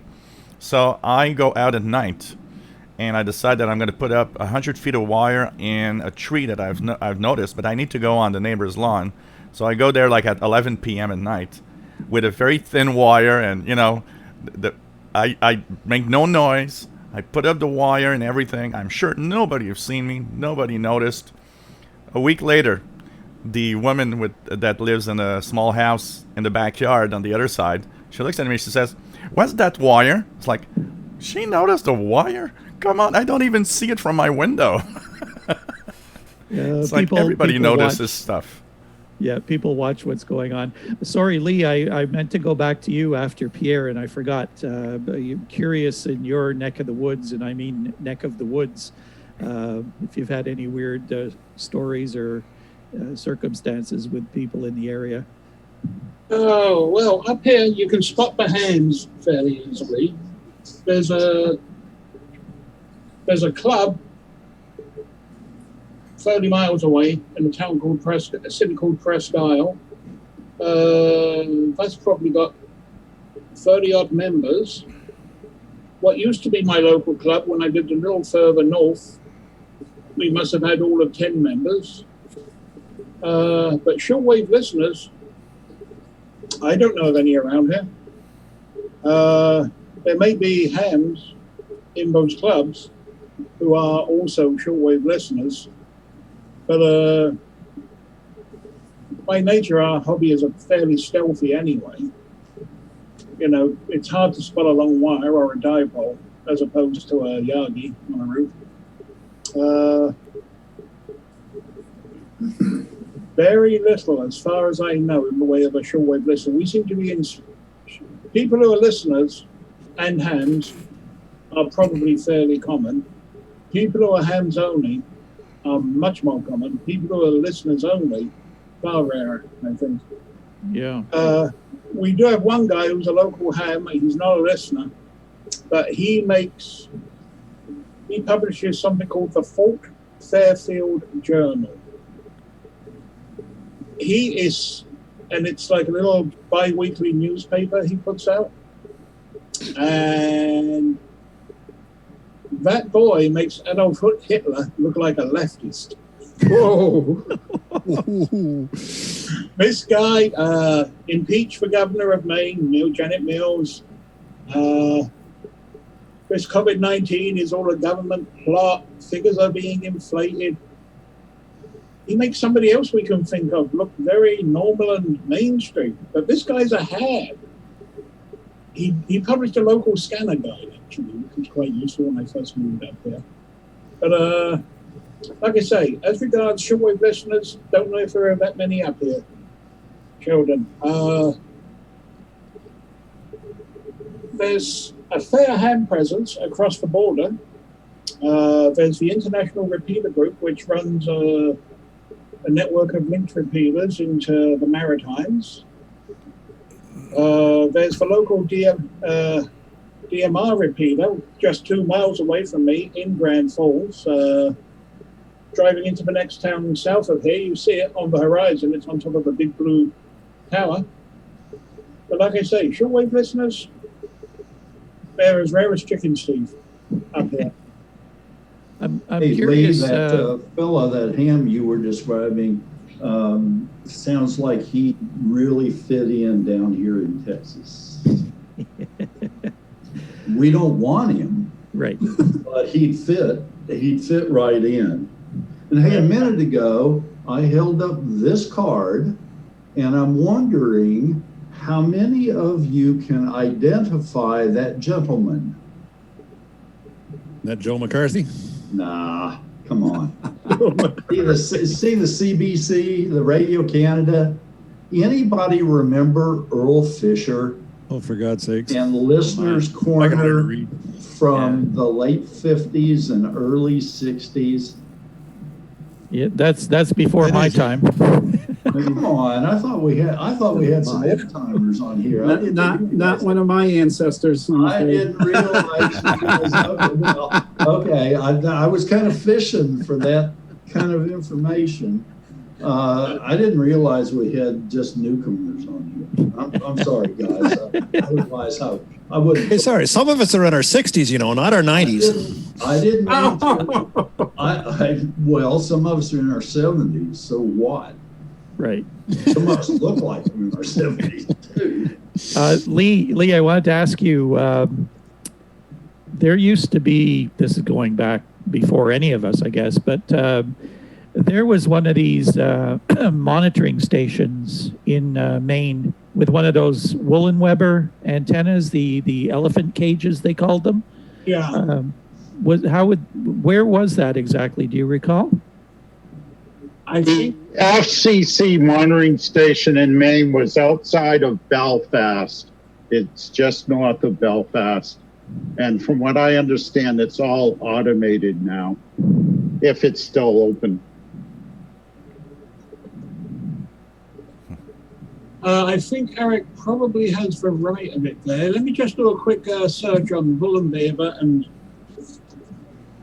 The other thing too, while you're at it, how far would you be from the WBCQ site? Well, when I go into the sheriff's office down in Horton, which is about 65 miles away from me to the south, BCQ is about 15 miles closer.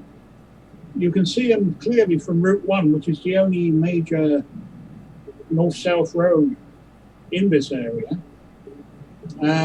It's very obvious, very clear. I remember when they started building the new station there a year and a half ago. I took a bunch of snaps that I sent off to Tom Witherspoon. He published them on his site. But they're just, they're comparatively local. Okay. It's a huge antenna. Looks like a Martian war machine, usual kind of thing. I think you're talking about the naval radio station, which is located in Cutler, Maine. It is used for a very low frequency, mainly aimed at submarines. Interesting. Well, Cutler was used for low frequency communication in maybe the 15, 18 kilohertz range with submarines. The wire antenna, isn't it? The Bullenweber was actually used for direction finding on HF. Yeah. And here we are, Winter Harbor, Maine. Winter Harbor. Okay. NSGA Northwest. It was known. NSGA Winter Harbor. It was known as. Shut down in '98. Demolished in 2001. It says. Okay. Which brings to mind the Lorraine station in Caribou. I moved up here, and shortly thereafter, they demolished it. Yeah, so they weren't part of the FCC then. It's funny. We're so busy kicking out the crops for intermediate technology from under ourselves. If we, if anything ever happened to the satellites up there, for example, everybody would be scrambling for sextants and compasses again to find their way anywhere. Very At least true. I still know how to use one. Yeah. I remember years ago tuning in on radio teletype. The FCC had a backup radio teletype link between their monitoring stations for a while. This must have been back in the 1980s, and from what I understand, it's basically gone now. Yeah, a lot of stuff is gone. There used to be the Ground Wave Emergency Network, GWEN, which sounded like a heavy breather. It'd go shh, shh, shh, with two stations talking back and forth. That's long gone. DGPS is just about gone. They shut down all the stations in the US. Now it's E-LORAN for everything. And radio teletype as a means of communication is almost non-existent now, apart from with hands and the German Weather Service and some places out in Asia. When I was a youngster, every afternoon I used to copy, this is back in the early 70s, late 60s, I'd copy the New Delhi to Jeddah teletype link, for example, transmitting news from one point to another. There was. Have you ever listened? I used to listen to WBR 70, real teletype out of Florida with the weather information years ago. Yeah, I never called them, but England had a very nice set of transmitters in a place called Bracknell, GFL 23, 24, 25 were the call signs, and they'd transmit synoptic weather reports 24/7. And when they weren't transmitting the weather reports, they'd be running, identification loops, giving the frequencies and all that stuff. That's long gone. Every country was on teletype. You'd copy stuff. You'd copy Agence France Presse. You'd copy the news service out of Belgrade. You'd copy the American stuff. There was a place in Cuba that used to have a teletype. I remember getting some French news broadcast on a radio teletype a long time ago from Senegal. Yeah. Yes. Yeah. Yeah, it was rich pickings. It's kind of a bad joke for the hobby. Even more so for utility types, which is what I've been for most of my time. It's an even worse joke now, but we've got the best equipment ever and far fewer targets than in the last 60 years. Yeah, I used to listen also. CFH out of Halifax used to do real teletype and fax as well.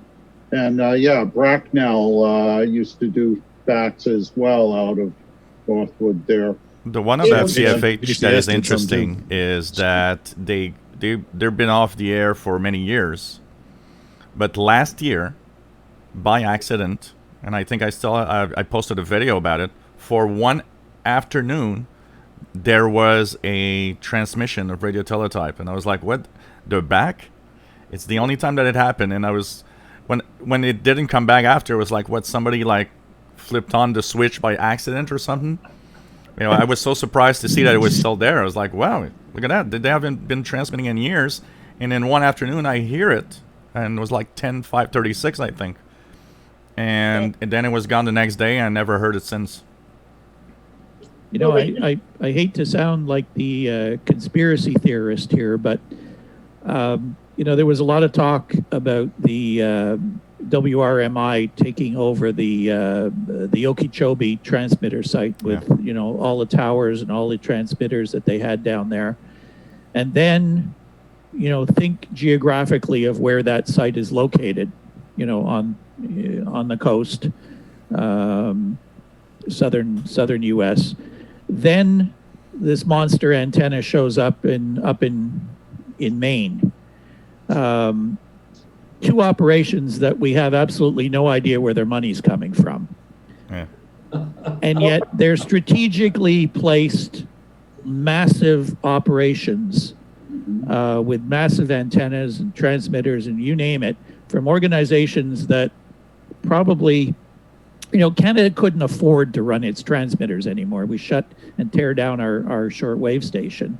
And yet these two things pop up, I think, in very strategic spots.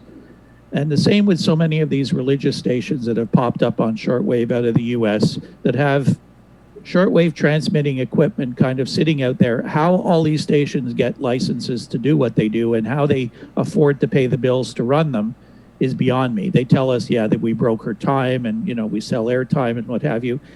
I'm sorry, what you're selling your airtime for is not going to pay to keep the hydro bill running, to keep the power at those sites. I have always thought, and I've thought for decades, that a lot of those stations are somehow funded by government money, and they're given to these organizations to play with, until they're needed for something else. Now, I don't know if that's a conspiracy theory or what, but it just doesn't make sense to me that there are countries around the world that have had to pull their plug because of no government funding coming to their operations. And these two operations in very strategically placed locations in the United States suddenly pop up, and they're running, bigger stations than what some international broadcasters were running. Yeah. It just doesn't make sense to me. I don't know. Am I crazy? It's the Illuminati, Sheldon. The Illuminati. Well, Bill Gates is behind it. Run by a guy that is complaining all the time that the transmitter is the problem and that he's not okay with it, and that there's always something at the 9330 WBCQ World Last Chance transmitter. Yeah, that's like Lynn Hauser. There's always something wrong. Radio Havana, Cuba. Yeah. Hey, but one thing I was thinking of. Is it just me, or is everybody tired of Glenn Hauser? WBCQ will announce as WCIA. Well, you heard it here first.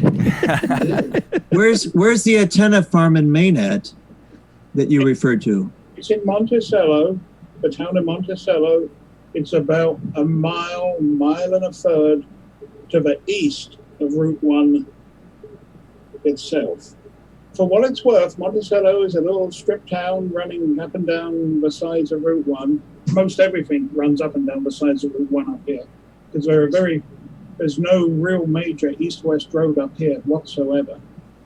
For what it's worth, at the Monticello General Store, which is where the locals hang out and you stop off to buy, milk and a newspaper, when I've been passing through there in the mornings, I'm usually in uniform heading home or going out.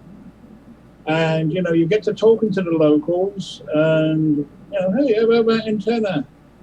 And, you look at them and, oh, you notice that. Uh-huh. I said, don't talk about it too much. Okay, but there's people that wouldn't like it. But from what I've heard from my commander, something to do with mind control. So it's your version of Area 51. You're not helping. Peter, you wanted to say something? Go ahead. You're not helping. People are dumb enough to believe it. I'll let them get on with it. Yeah. I don't know. It just doesn't make sense to me, though, that these two things are there, and never mind the people. Don't underestimate. People with money are not always smart. What did that new directional array cost? It was like $1.25 million or something. Yeah. I don't know. Maybe. I don't care how much money these guys have, or how many donations they collect, or how many $30 an hour of airtime they spell, or whatever. They're not paying to run those things, and they're not paying to buy those things. And now they're taking over WHRI as well. They're $1.25 million sales tag on World Harvest Radio. Yep. And who's buying it? WBCQ? Give me a break. Give me a break. Maybe Alan Wiener is secretly a secret master of the Illuminati. There you go. I don't always knew it. We all know that on a flat Earth we need shortwave. Don't worry, I always have when I wear my work baseball cap, it's lined with silver foil when I go by. Well, he's actually communicating with the mothership. He's an alien. That's what's in all those old buses on the property, man. Well, signaling the mothership to come back and get him. He's done with planet Earth. There's something in the flat Earth too. Don't forget. Yeah, the flat Earth. That's how the mothership finds it, because it's the flat Earth. That is the ultimate in irony, that the Flat Earth Society is supposedly financially behind a lot of this, and they're using shortwave to transmit. Which, of course, if you were on a flat Earth, you could use a very high antenna with VHF or UHF. And besides, if on a curved Earth, you couldn't bounce a signal off the ionosphere. So how is the Earth flat? I mean, give me a break. Don't tell them that. I think they're very happy to take their money and put up whatever they want. It's keeping somebody employed, some antenna builder, Timtron, those guys. They're pocketing the money and, oh, sure, we'll build you whatever you want. At the convention that I went to, I attended a talk by Timtron about some of the fun that they went through building that massive station. The guy wanted to broadcast 24 hours a day to the Middle East, and didn't realize that I tried telling him. But they went through such things as the antenna company went bankrupt. They lost the combination of the door to get into the master part of the antenna. So they were only tuned to one frequency. So the guy actually had to like climb up and kind of do adjustments by hand all over the antenna. And then they broke a chain on one of the motor drives, and it was metric chain and not English chain. So getting the spare parts from a bankrupt company, this was like part one of the story. And we're expecting the next convention, maybe next year, he'll be back for part two. It was really comical. Yes, there's now in Monticello, there's now no bicycle chains to be found anywhere. It sounded like building this whole thing during Timtron's talk that it was like an absolute nightmare. If like Eric just said, if it went wrong, it went wrong. And Murphy. It sounded like a horror story. So at the end, he said, stay tuned to part two. Well, we're still waiting. So I don't know. Well, when we run into Timtron, we'll hear the rest of the story. He'll tell you all about it. And now the rest of the story. As long as if he was climbing up the antenna, they remembered to turn the power off. An interesting contrast between the two halves of the site. The new site is beautifully built, very fancy, very modern, contemporary style transmitter building, etc., etc. And then you've got the original BCQ stuff, a few hundred yards down the road to the east. And basically, one looks professional, the other one looks like it was built by hippies who did take the brown acid at Woodstock. Ratty old vehicles, military stuff, all kinds of weird crap lying around all over the place. Yeah. The contrast is very different, and I'm still trying to figure out what they use this old two-story shack that stands beside the road for, because it's on the site. I've seen lights in it, but I don't know what goes on there. Maybe that's Alan's medical marijuana farm behind it. I don't know. It's a freaky place. I've been there. I've stayed there in one of those trailers. And it was cheaper for Alan to have all these old buses, wrecks of buses to store stuff in than it was to build buildings. And you didn't have to pay tax because they weren't buildings. So he had all these old buses and ambulances, trailers, all kinds of stuff. And I slept in one of the trailers and hung out there, did my Juliet's Wild Kingdom show live from there a couple of times. It's a freaky, funky, kind of Woodstocky radio place with tons and tons of radio equipment bought at Hamfests, and it's just insane the amount of crap that's there. If you're looking for a spare part of just about anything electronic, it's probably somewhere on the property. Yeah, reminds me of our old hippie cooperative food exchange I used to work Pretty much, yeah. It's a lot of, it's freaky. Well, folks, I just noticed it is 4:40. Is that the correct time? Eastern time? We've been at this for 3 hours and 40 minutes. It's been wonderful. We don't have to stop if you don't want to, but just wanted to check in with everybody. I will be checking out soon, but I must say that we should probably maybe do this again sometime. We could just have a CIDX meeting like the BADX guys do. This is what I wanted to ask, the people that are here. Boston area DXers have started doing this now. I guess you've done 3 or 4 of them maybe. Yeah, You've I got think one 3. coming up next Friday. Yeah, next Friday. Great. So, we were thinking, I talked to Mickey about this, and we wanted to try this out. We took the Zoom, we purchased Zoom for a month, which cost us $20, which is, nothing. We can, it's $200 a year for an unlimited account. So we can have up to 100 people on at a time. You don't have any time limit. There is a free Zoom account, and you can get, I think it's 50 people on, but you have a 40-minute time limit. So, oops, here's Brent Taylor coming in. This is somebody who was supposed to be in, and he wasn't. This is a gentleman from Prince Edward Island. Let's see if we can get him in here. There's Brent Taylor. Welcome, sir. You can turn your mic on.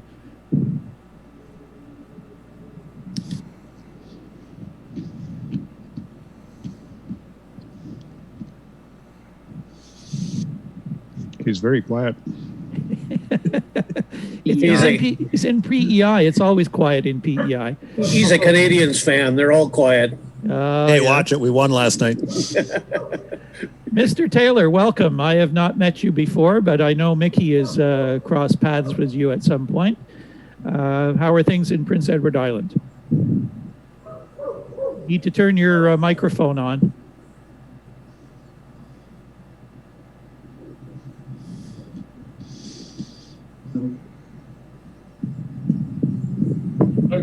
I've always said if I take the wife to BI, I'm gonna get her sealed pie.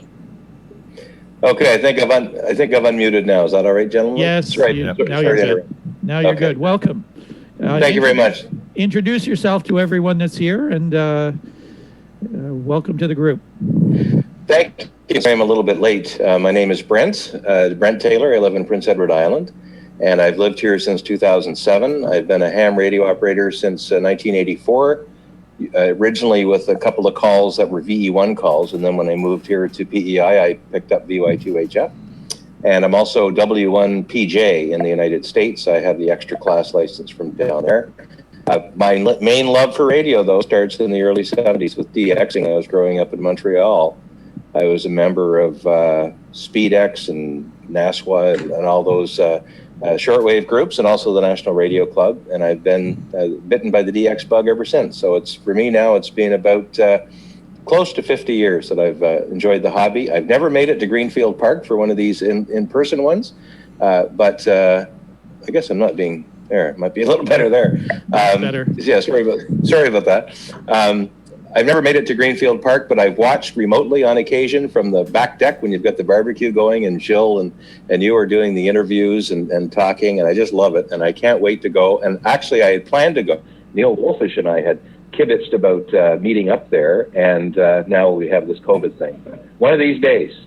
So thanks for having me on board. I'm still just looking through the list of who else is around, but great to be here, and thank you. Yeah, I saw your registration, and there's a couple guys who registered, and then they weren't here at the beginning, and I thought, well, maybe a couple will come in a bit later. Ross Como's just back in. He was in for a while, then he left, and now he's back again. So, yeah, we had 30 people register, which is great. We didn't really know what would happen. We have a number of Americans. We have a few Canadians scattered in a couple different provinces. And we have one international member. Where'd Alan go on my screen? There he is, down in the bottom. Alan's over in England. So great to have everybody on board. We were just talking actually about, possibly doing this on a maybe once a month basis or something. The Boston area DXers have started doing this, and Mickey and I were talking about, getting the barbecue thing organized here and see how it goes. And it's gone extremely well. Everybody's been very patient and not walking on top of each other, which is sometimes difficult on these Zoom meetings. But it's worked out extremely well. I think everybody's really enjoying themselves. So it's something we will discuss, and I think we may be seeing each other a little more frequently because this really seems to work well. Very good. Yeah, Brent, I just want to mention that if you look on the panel here, you have Janice Laws and Eric Cottrell and John Fisher. Those are the three characters that I keep telling you to go and look when you're at Nearfest, because they're always at Nearfest. They're hanging around with a guy that's got a wolf tail hanging out of his hat. The unlicensed spouse. Look for the unlicensed spouse. Yeah. Well, actually, that wolf guy, his call is Whiskey Oscar 1 Lima Foxtrot, I think, because it actually spells wolf if you squint. And I know exactly where he sets up all the time. He's got the little weird feet with the toes sticking out and the ears and the tail hanging off his pants. And he's a different kind of guy. But if you're hanging around him, I know exactly where to find you. Well, actually, I knew W01F. He's out in Arizona now. The call of the guy is W01VES, Wolves. Oh, yes, it is. Yeah. Yes, Eric, not so much me right now, but usually almost every night. This is John Fisher in Massachusetts. Eric and I talk on this thing called the NutNet, and he's sort of like the leader of it. So I would say at least several times a week we talk with the guy, and he really is a real nice guy. Oh, yeah, he is. Yeah. And I always call, I jokingly call PEI Anne of Green Gables land. Oh, God. Because it seems like that's the major tourist draw of PEI, though I've had other people go up there and said that they had very good time camping, and there's a lot of other stuff to see up there as well.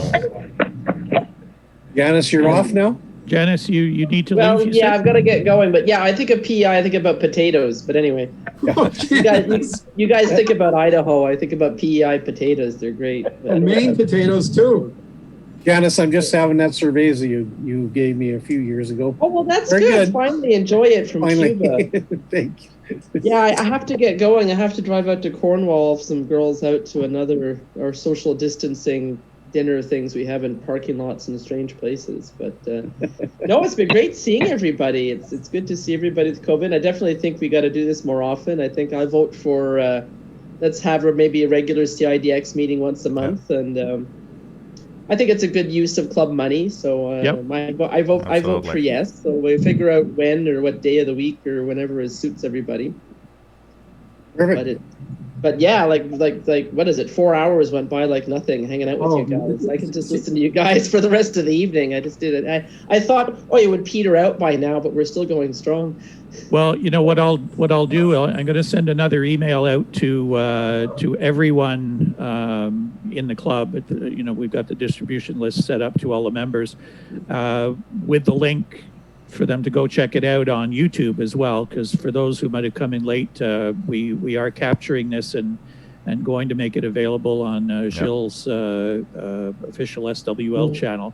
So you will all become international stars. Oh my God. Gilles has listeners in the most bizarre places.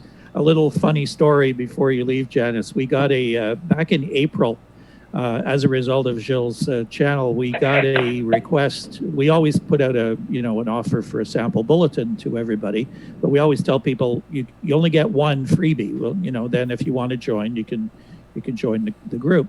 Don't try asking for multiple copies or whatever. So we get back in April, we get this email. I get it from a guy in Nepal who watches Gilles' YouTube channel, and he asks for a sample bulletin. So I fire it off to him. And about 2 or 3 weeks ago, I see another email that's come in from Nepal, and I think can't be more than one. And sure enough, it's the same guy asking for another sample copy. So I guess he thought, oh, gee, maybe they forgot by now that they sent me a free one. So I politely sent him a note back and said, by the way, you did receive a copy in April, and we do only give one free copy out. So, you're more than welcome to join at the extremely economical fee of $10 for a whole year. We have not heard back from him. So that was one. And the other one was an even stranger one. Email came in a couple days ago from a guy saying, I didn't receive my August messenger yet. and they had just been sent out like 2 or 3 days before that. So I looked at the name and I thought, I really don't recognize this name. So I went into the database and I'm looking him up and I don't see his name in there. So I go and look in the list of people who have asked for a sample copy. I think maybe he thinks he joined or something like that. I don't see him there. I go into our PayPal account thinking, oh, maybe a membership came in that somebody, I didn't notice it or something. Not there either.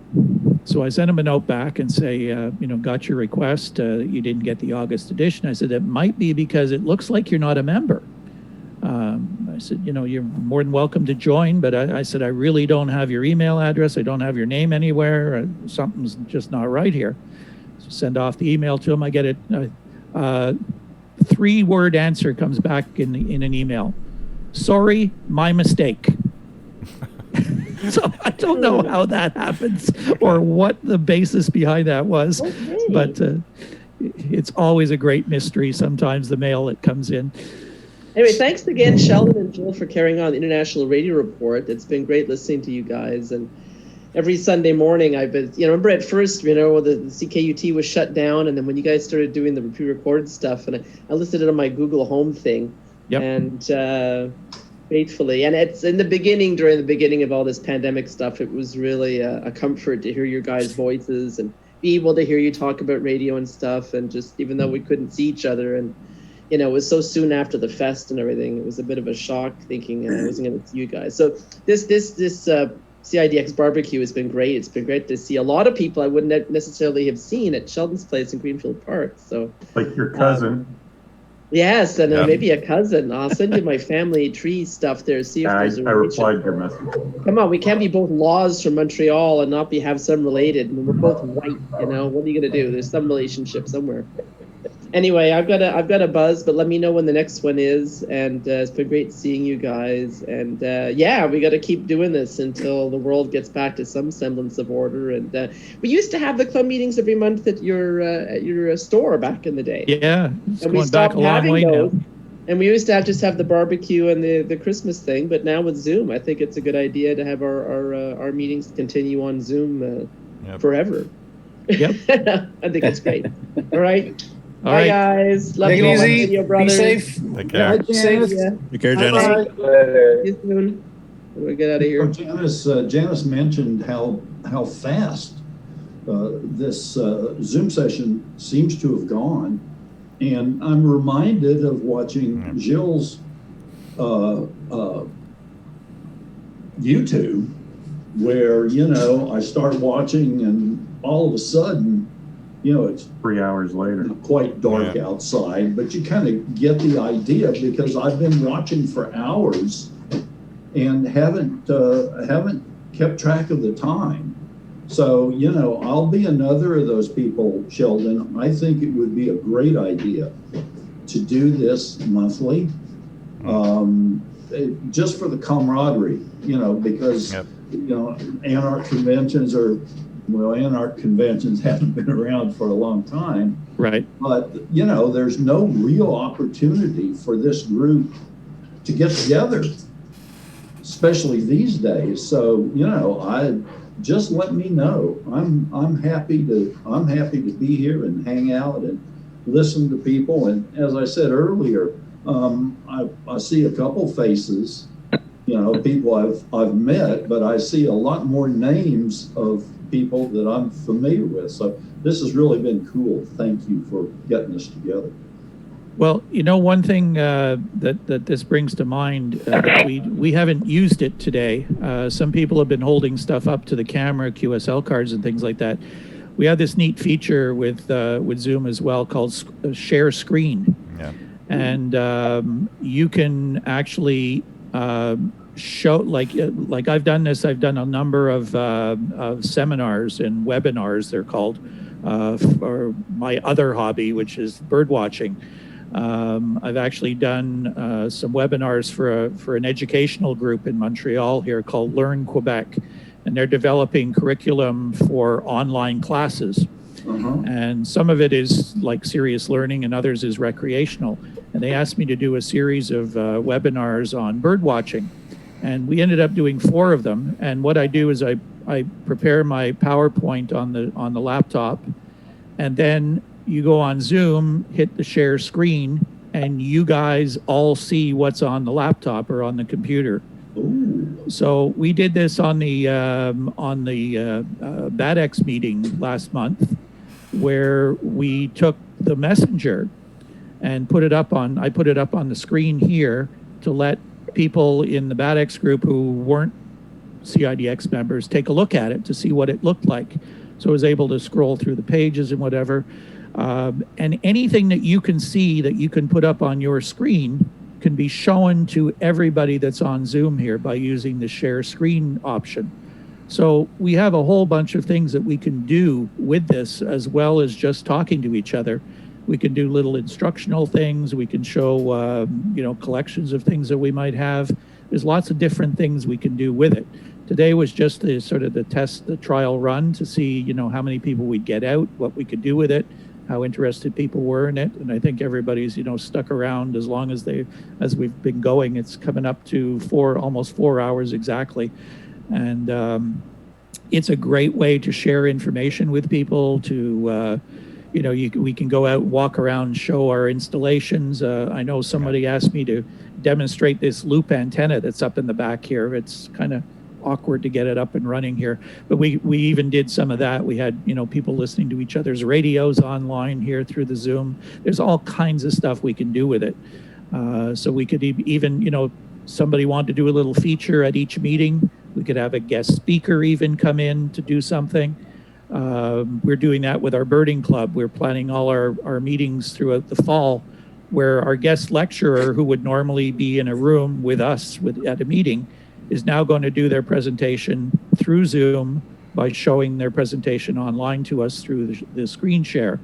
So it's just a great tool to have, and we can do lots of really interesting things with it. So, we move the next step forward with CIDX and see what we can do with this. I think it'll be really interesting. And I thank the Boston guys for sort of putting this idea into our head too, because they're learning as they go along with it as well. Well, I got to go in more than one way. I've been sitting here for 4 hours without. I don't know who else is in the same boat, but I've had fun. Thank you all very much. It's a treat. Thank you, Sheldon. Thank you. To see all you guys. It's a treat to see Alan. Yes. Simply because I've never seen him. Thanks, Terry. Recognize the name, but not the face. So let's do this again, and let's do it often enough that everybody recognize, all of us who are scattered out, that everybody recognizes everyone else's face to go along with the names. So guys, I gotta go, as I said, but it has been my pleasure to be here with you today. Thank you. And Gilles, I'll see you on YouTube sometime soon, and look forward to seeing the rest of you guys. So bye-bye. Hi, Terry. Bye. Thanks very much, Terry, for coming in. Appreciate it. Great stuff. Great stuff. I'm also going to have to say adios. Got to get supper going and also drank several cups of coffee, so I'm not going to elaborate on where that's going to lead me. But it was not very far, I think. What, Ross? Not very far from where you No, are. two rooms down. So, well, it's been really great, to get to see some Peter. We've had communication back and forth quite a bit, so it's good to meet you online here. And some of the guys we haven't seen for a long time. Lee, it's been a number of years now. Like you said, the names are familiar to some of us. Some of us, it's first time round. And I think once we spread the word that, to the rest of the membership that we're going to do this, that, we do have there could be a bit of an issue with time for some people, especially the ones that are, far off somewhere at it's a total different world in Australia right now, time of the day and what have you. But If we could try to draw in some of those, people that are far off out there too, I think it would be neat to meet some of them. It was great to have Alan come in from the UK today.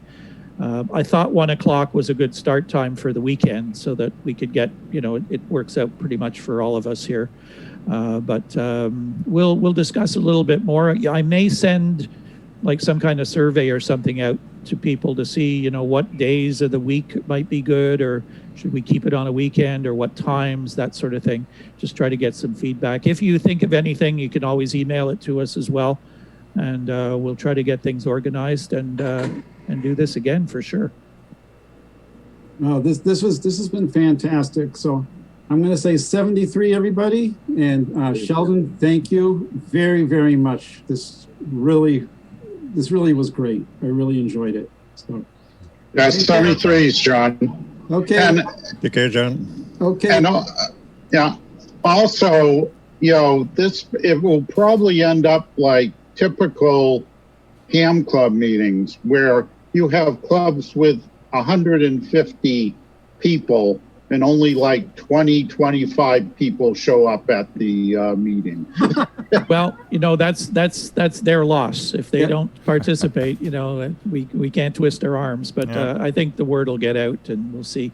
I'm going to go around the table very quickly, then let everybody have a last word, and then we'll wrap things up. So I'll go in the order I see them on the screen here.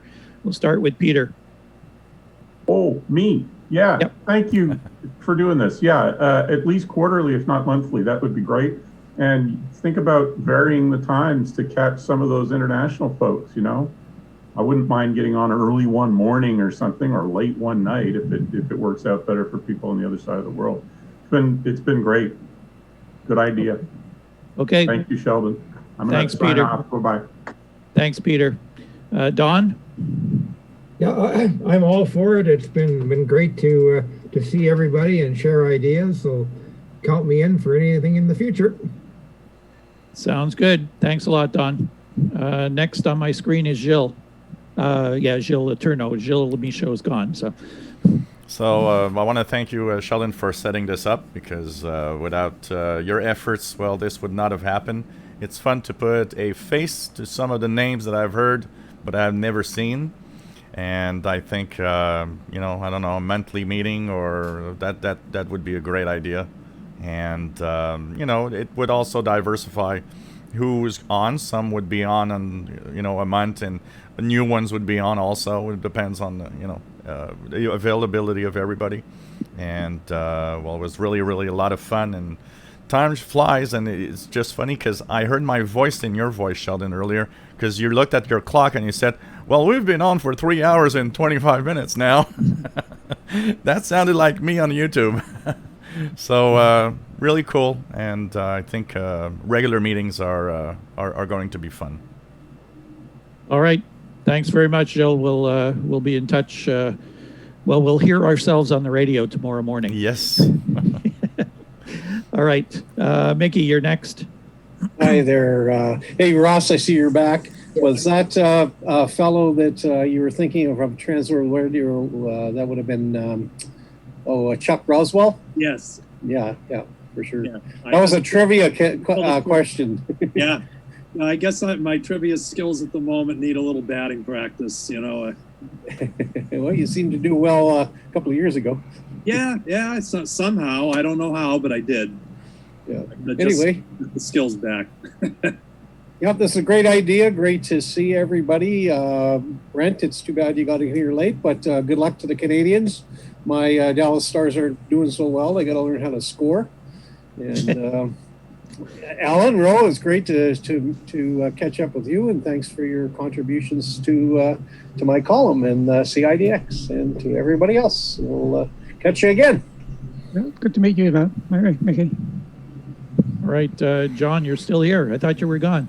Yeah, I just say one more final goodbye to everybody, and everyone take care.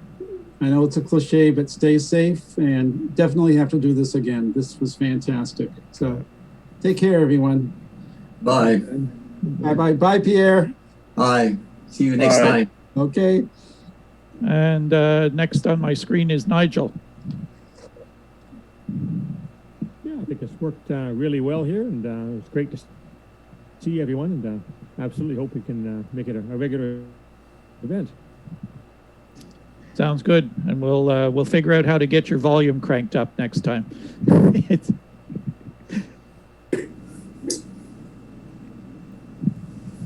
All right. Next we got Eric.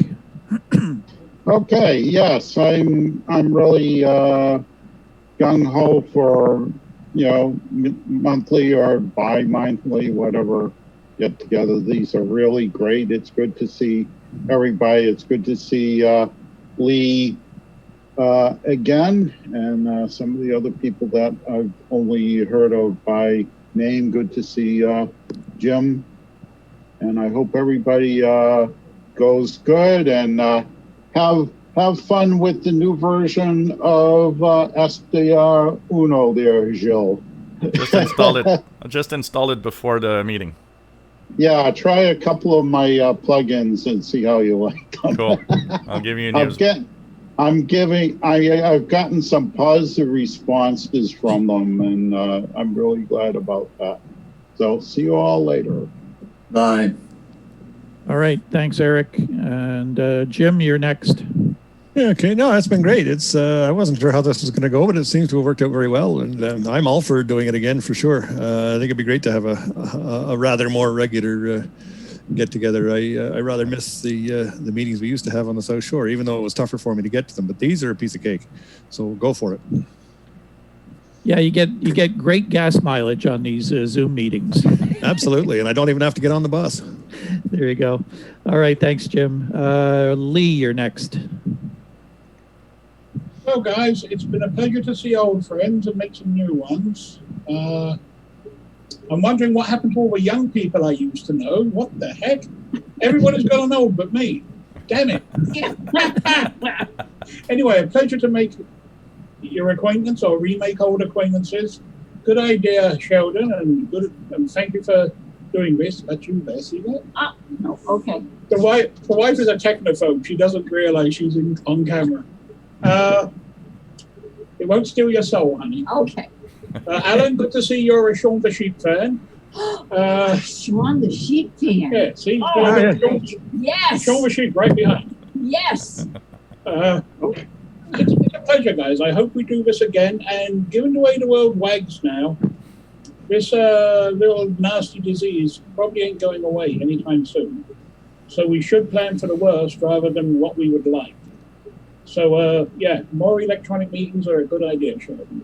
That's me done. A pleasure, guys. All right. Thanks, Bye. Lee. Excellent. Glad you were able to make it here today. Next on my screen is Richard out in St. Albert. Whoops, you need your microphone on. Let's hang on here a second. There you go. Yep. No, his screen is green. Okay. Thank you very much. I sure enjoyed it. And see you at the next one. And good listening. All right. Thanks, Richard. We'll see you next time around. Good to have you in here. 73. All right. Next is Steve. Oh, it was nice meeting all of you, and thank you for putting this on, Sheldon. I would like to be a part of it the next time for sure. And it was really great tuning in. This was great. I enjoyed this. Have a good weekend and stay safe. All right. Thanks, Steve, and good to meet you for the first time here, I think. Great time. All right. We go up to Pierre. Okay, well, thanks a lot, Sheldon, for chairing this meeting during 4 hours. I'm really satisfied with the content and the formula, and well, let's do it again. So take care, everyone, and maybe see you or talk to you later. Bye-bye. Thanks, Pierre. Good to have you in here today. Across the water, over to Alan. Yeah, thanks, Sheldon, for organising this. I've enjoyed this, and be happy to join in for the future. Also, nice to see Richard. I hear Richard so many times on the been mentioned on mailbag programs on various radio stations. So good to meet you, Richard. So thanks once again, Sheldon. All right. Have a good rest of the weekend over there. Brent, you're next. Yes, thanks a lot, Sheldon. I'm really, really sorry I could not get in earlier, but very glad to be here now. And I've got a great taste of what a wonderful group this is, and I can't wait for the next event. And I will make a double effort to be online. A special hi to Mickey. Mickey and I have met. It's funny. We've met here in PEI. We went out for pops and a bit of supper a couple of years back when he was on his retirement road trip. But met Mickey and Don, of course, in Edmonton, and then met Mickey and Don in Dayton, Ohio 2 years ago when they were down there with the booth, and of all places to meet people. It was fantastic. And I've also met Nigel. Nigel may not remember this, but the IRCA had a convention back east here. It was in Portland, Maine, probably about 15 or 16 years ago. And if Nigel remembers, I believe he was there because I think I met him at that time. And it was memorable for me, but probably not very memorable for Nigel. But anyhow, it's great to be here with you all and to connect with my hometown. Go Habs, go, of course. Yesterday's game was magnificent and gives me hope, which I expect will be dashed at some point. But it feels good on a Saturday when I don't have any nervous hockey emotions to go on. That'll be saved for tomorrow night. Merci beaucoup encore. Can't wait to be back in person sometime, and we'll see you later. I remember that trip well, Brent. It was good to see you again. There you go. Okay, thanks. Thanks, Brent. Good to meet you on here. And Ross, you're last on the list. Go ahead. Okay, well, Sheldon, I want to thank you again for getting this together. This has been great. I wish I could have joined for the whole time, but I'm glad I got to spend time with everyone and see people I know and people I haven't met until now. So I'm looking forward to doing this again. I hope we can do this on a regular basis. I'd definitely be interested. And take care and be safe, everyone. All right, thanks, Ross. And yeah, we there were a few other guys who had to leave early, unfortunately, but and I'm curious where the three people, is it three people that didn't, 1, 2, 3. I'm very surprised there were 2 people who did check in and then disappeared, and that's kind of weird. Not sure what happened with them, but we'll try to get a few more people out. I'd like to get some of our other column editors on as well. I'll let you get to meet those guys, and we can have a little bit of exchange on content of their columns and that sort of thing. We didn't talk a lot about Messenger. I'd like to get some feedback from people on some of the new columns and some of the things where maybe we should be doing. If you have any ideas, you always know how to reach us, and we really value the input of the members. It's like I think it was Eric that said it's always a small percentage of the membership of any type of organization who contribute on a regular basis, who get their hands dirty, pass their comments along, let us know whether we're doing a good job or not. What's really encouraging is you'd be surprised how many members have taken up on that 3-year membership dues as opposed to a 1-year. That means a lot, because it means you hope you're confident that we're going to be around for a long time, and B, that you're dedicated enough to put the 3 years on the table for us, which is great. So we really appreciate that. And spread the word around. Try to listen to our International Radio Report show. Try to tune into Gilles' YouTube channel. The Boston area DXers meeting is coming up next Friday. Maybe you can, if you're in the area and you're not a part of them, you can track them down as well. Maybe they'll expand out a little bit more too. Surprisingly, we have some members in Massachusetts that the guys in BADX don't know about, so they need to get connected somehow as well too. So lots to link ourselves together here and mesh everything together. So it's been great, everybody. Thank you very much. And nobody fell asleep, which is a good sign as well. At least not that I noticed. So that's great. Have a great weekend, everybody, and we'll get weekend. some news out to you as to when we can do this on a somewhat regular basis. All right. That's good. Thanks, See you Sheldon. next time. All right. Bye. Take care. Everybody, take Sheldon, care. stay safe, folks. Yeah. Boy, I feel like I'm on the Brady Bunch show here. Yeah, Alan, before you go, Yeah. I have an avatar I use on Facebook of Sean the sheep wearing headphones. Oh, there you. Oh yeah, I love I'm it. familiar with. Yeah, it's great. See you. Boy, looks like another mascot for the CIDX table when Winterfest resumes. Sean the sheep. Yeah. Absolutely. Yeah, definitely. You can join Gumby. Yeah. And that other one that was there. Pokey. I forget. Oh, Pokey. Yeah. Pokey. Yeah. Oh yeah, that's right. Yeah. Okay, Take care, all. anyway, The Take little care, monkey everybody. there. Bye. Bye. Thank you. Yeah. How do I turn this thing off? You got to figure that out. I'm not going to do it. I don't want to be like some of these politicians. Oh, that look start- at this. Somebody's trying to come in. It's Robert Yako, who was trying to get in before. Hang on a second here. I just let him into the room. Let's see if he shows up here.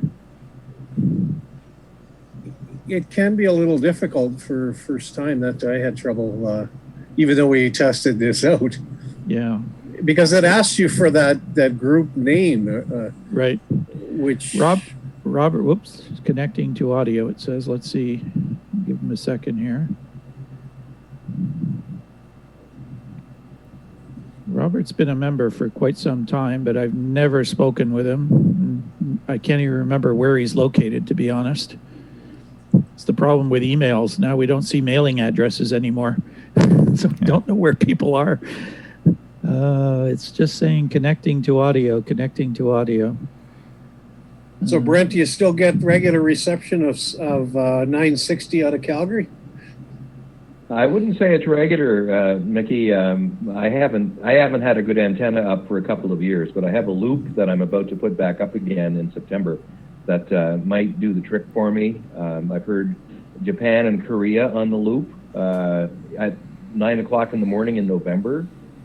So I'm hoping that 960 will come back in again. There's a lot more development around my subdivision now, though, Mickey, since then. So I'm a little worried that when I do get my loop up, it's going to hear a lot of noise. So. Yeah, that's always the problem. Yeah, the 960 here, I mean, it just doesn't make it here at night quite often. It gets blasted out by a Montana station. So, and that's, of course, the Flames hockey broadcast I'm trying to listen to, and it's or the Hitman even. But yeah, that's amazing that you can get it out there on a regular basis, or you used to, and here we can't. Okay, Yeah, let me see if Robert is here. Robert, are you there? Wow, his logo is still up here, a black box, and I saw the audio thing disappear. But he's on mute. No, he's not on mute. Not on mute. I'm not sure what's happening there. I may have to send him an email or something to see what problem he might have been having. Okay. Anyways, whoop, I heard something. That was me. Oh, okay. No, we're not hearing him. Robert, one more time. Robert, are you in there? No. Too bad. We'll try to figure out what happened on his side. Okay, guys. Thanks again very much. Take I'm care. pulling out of here. And All right.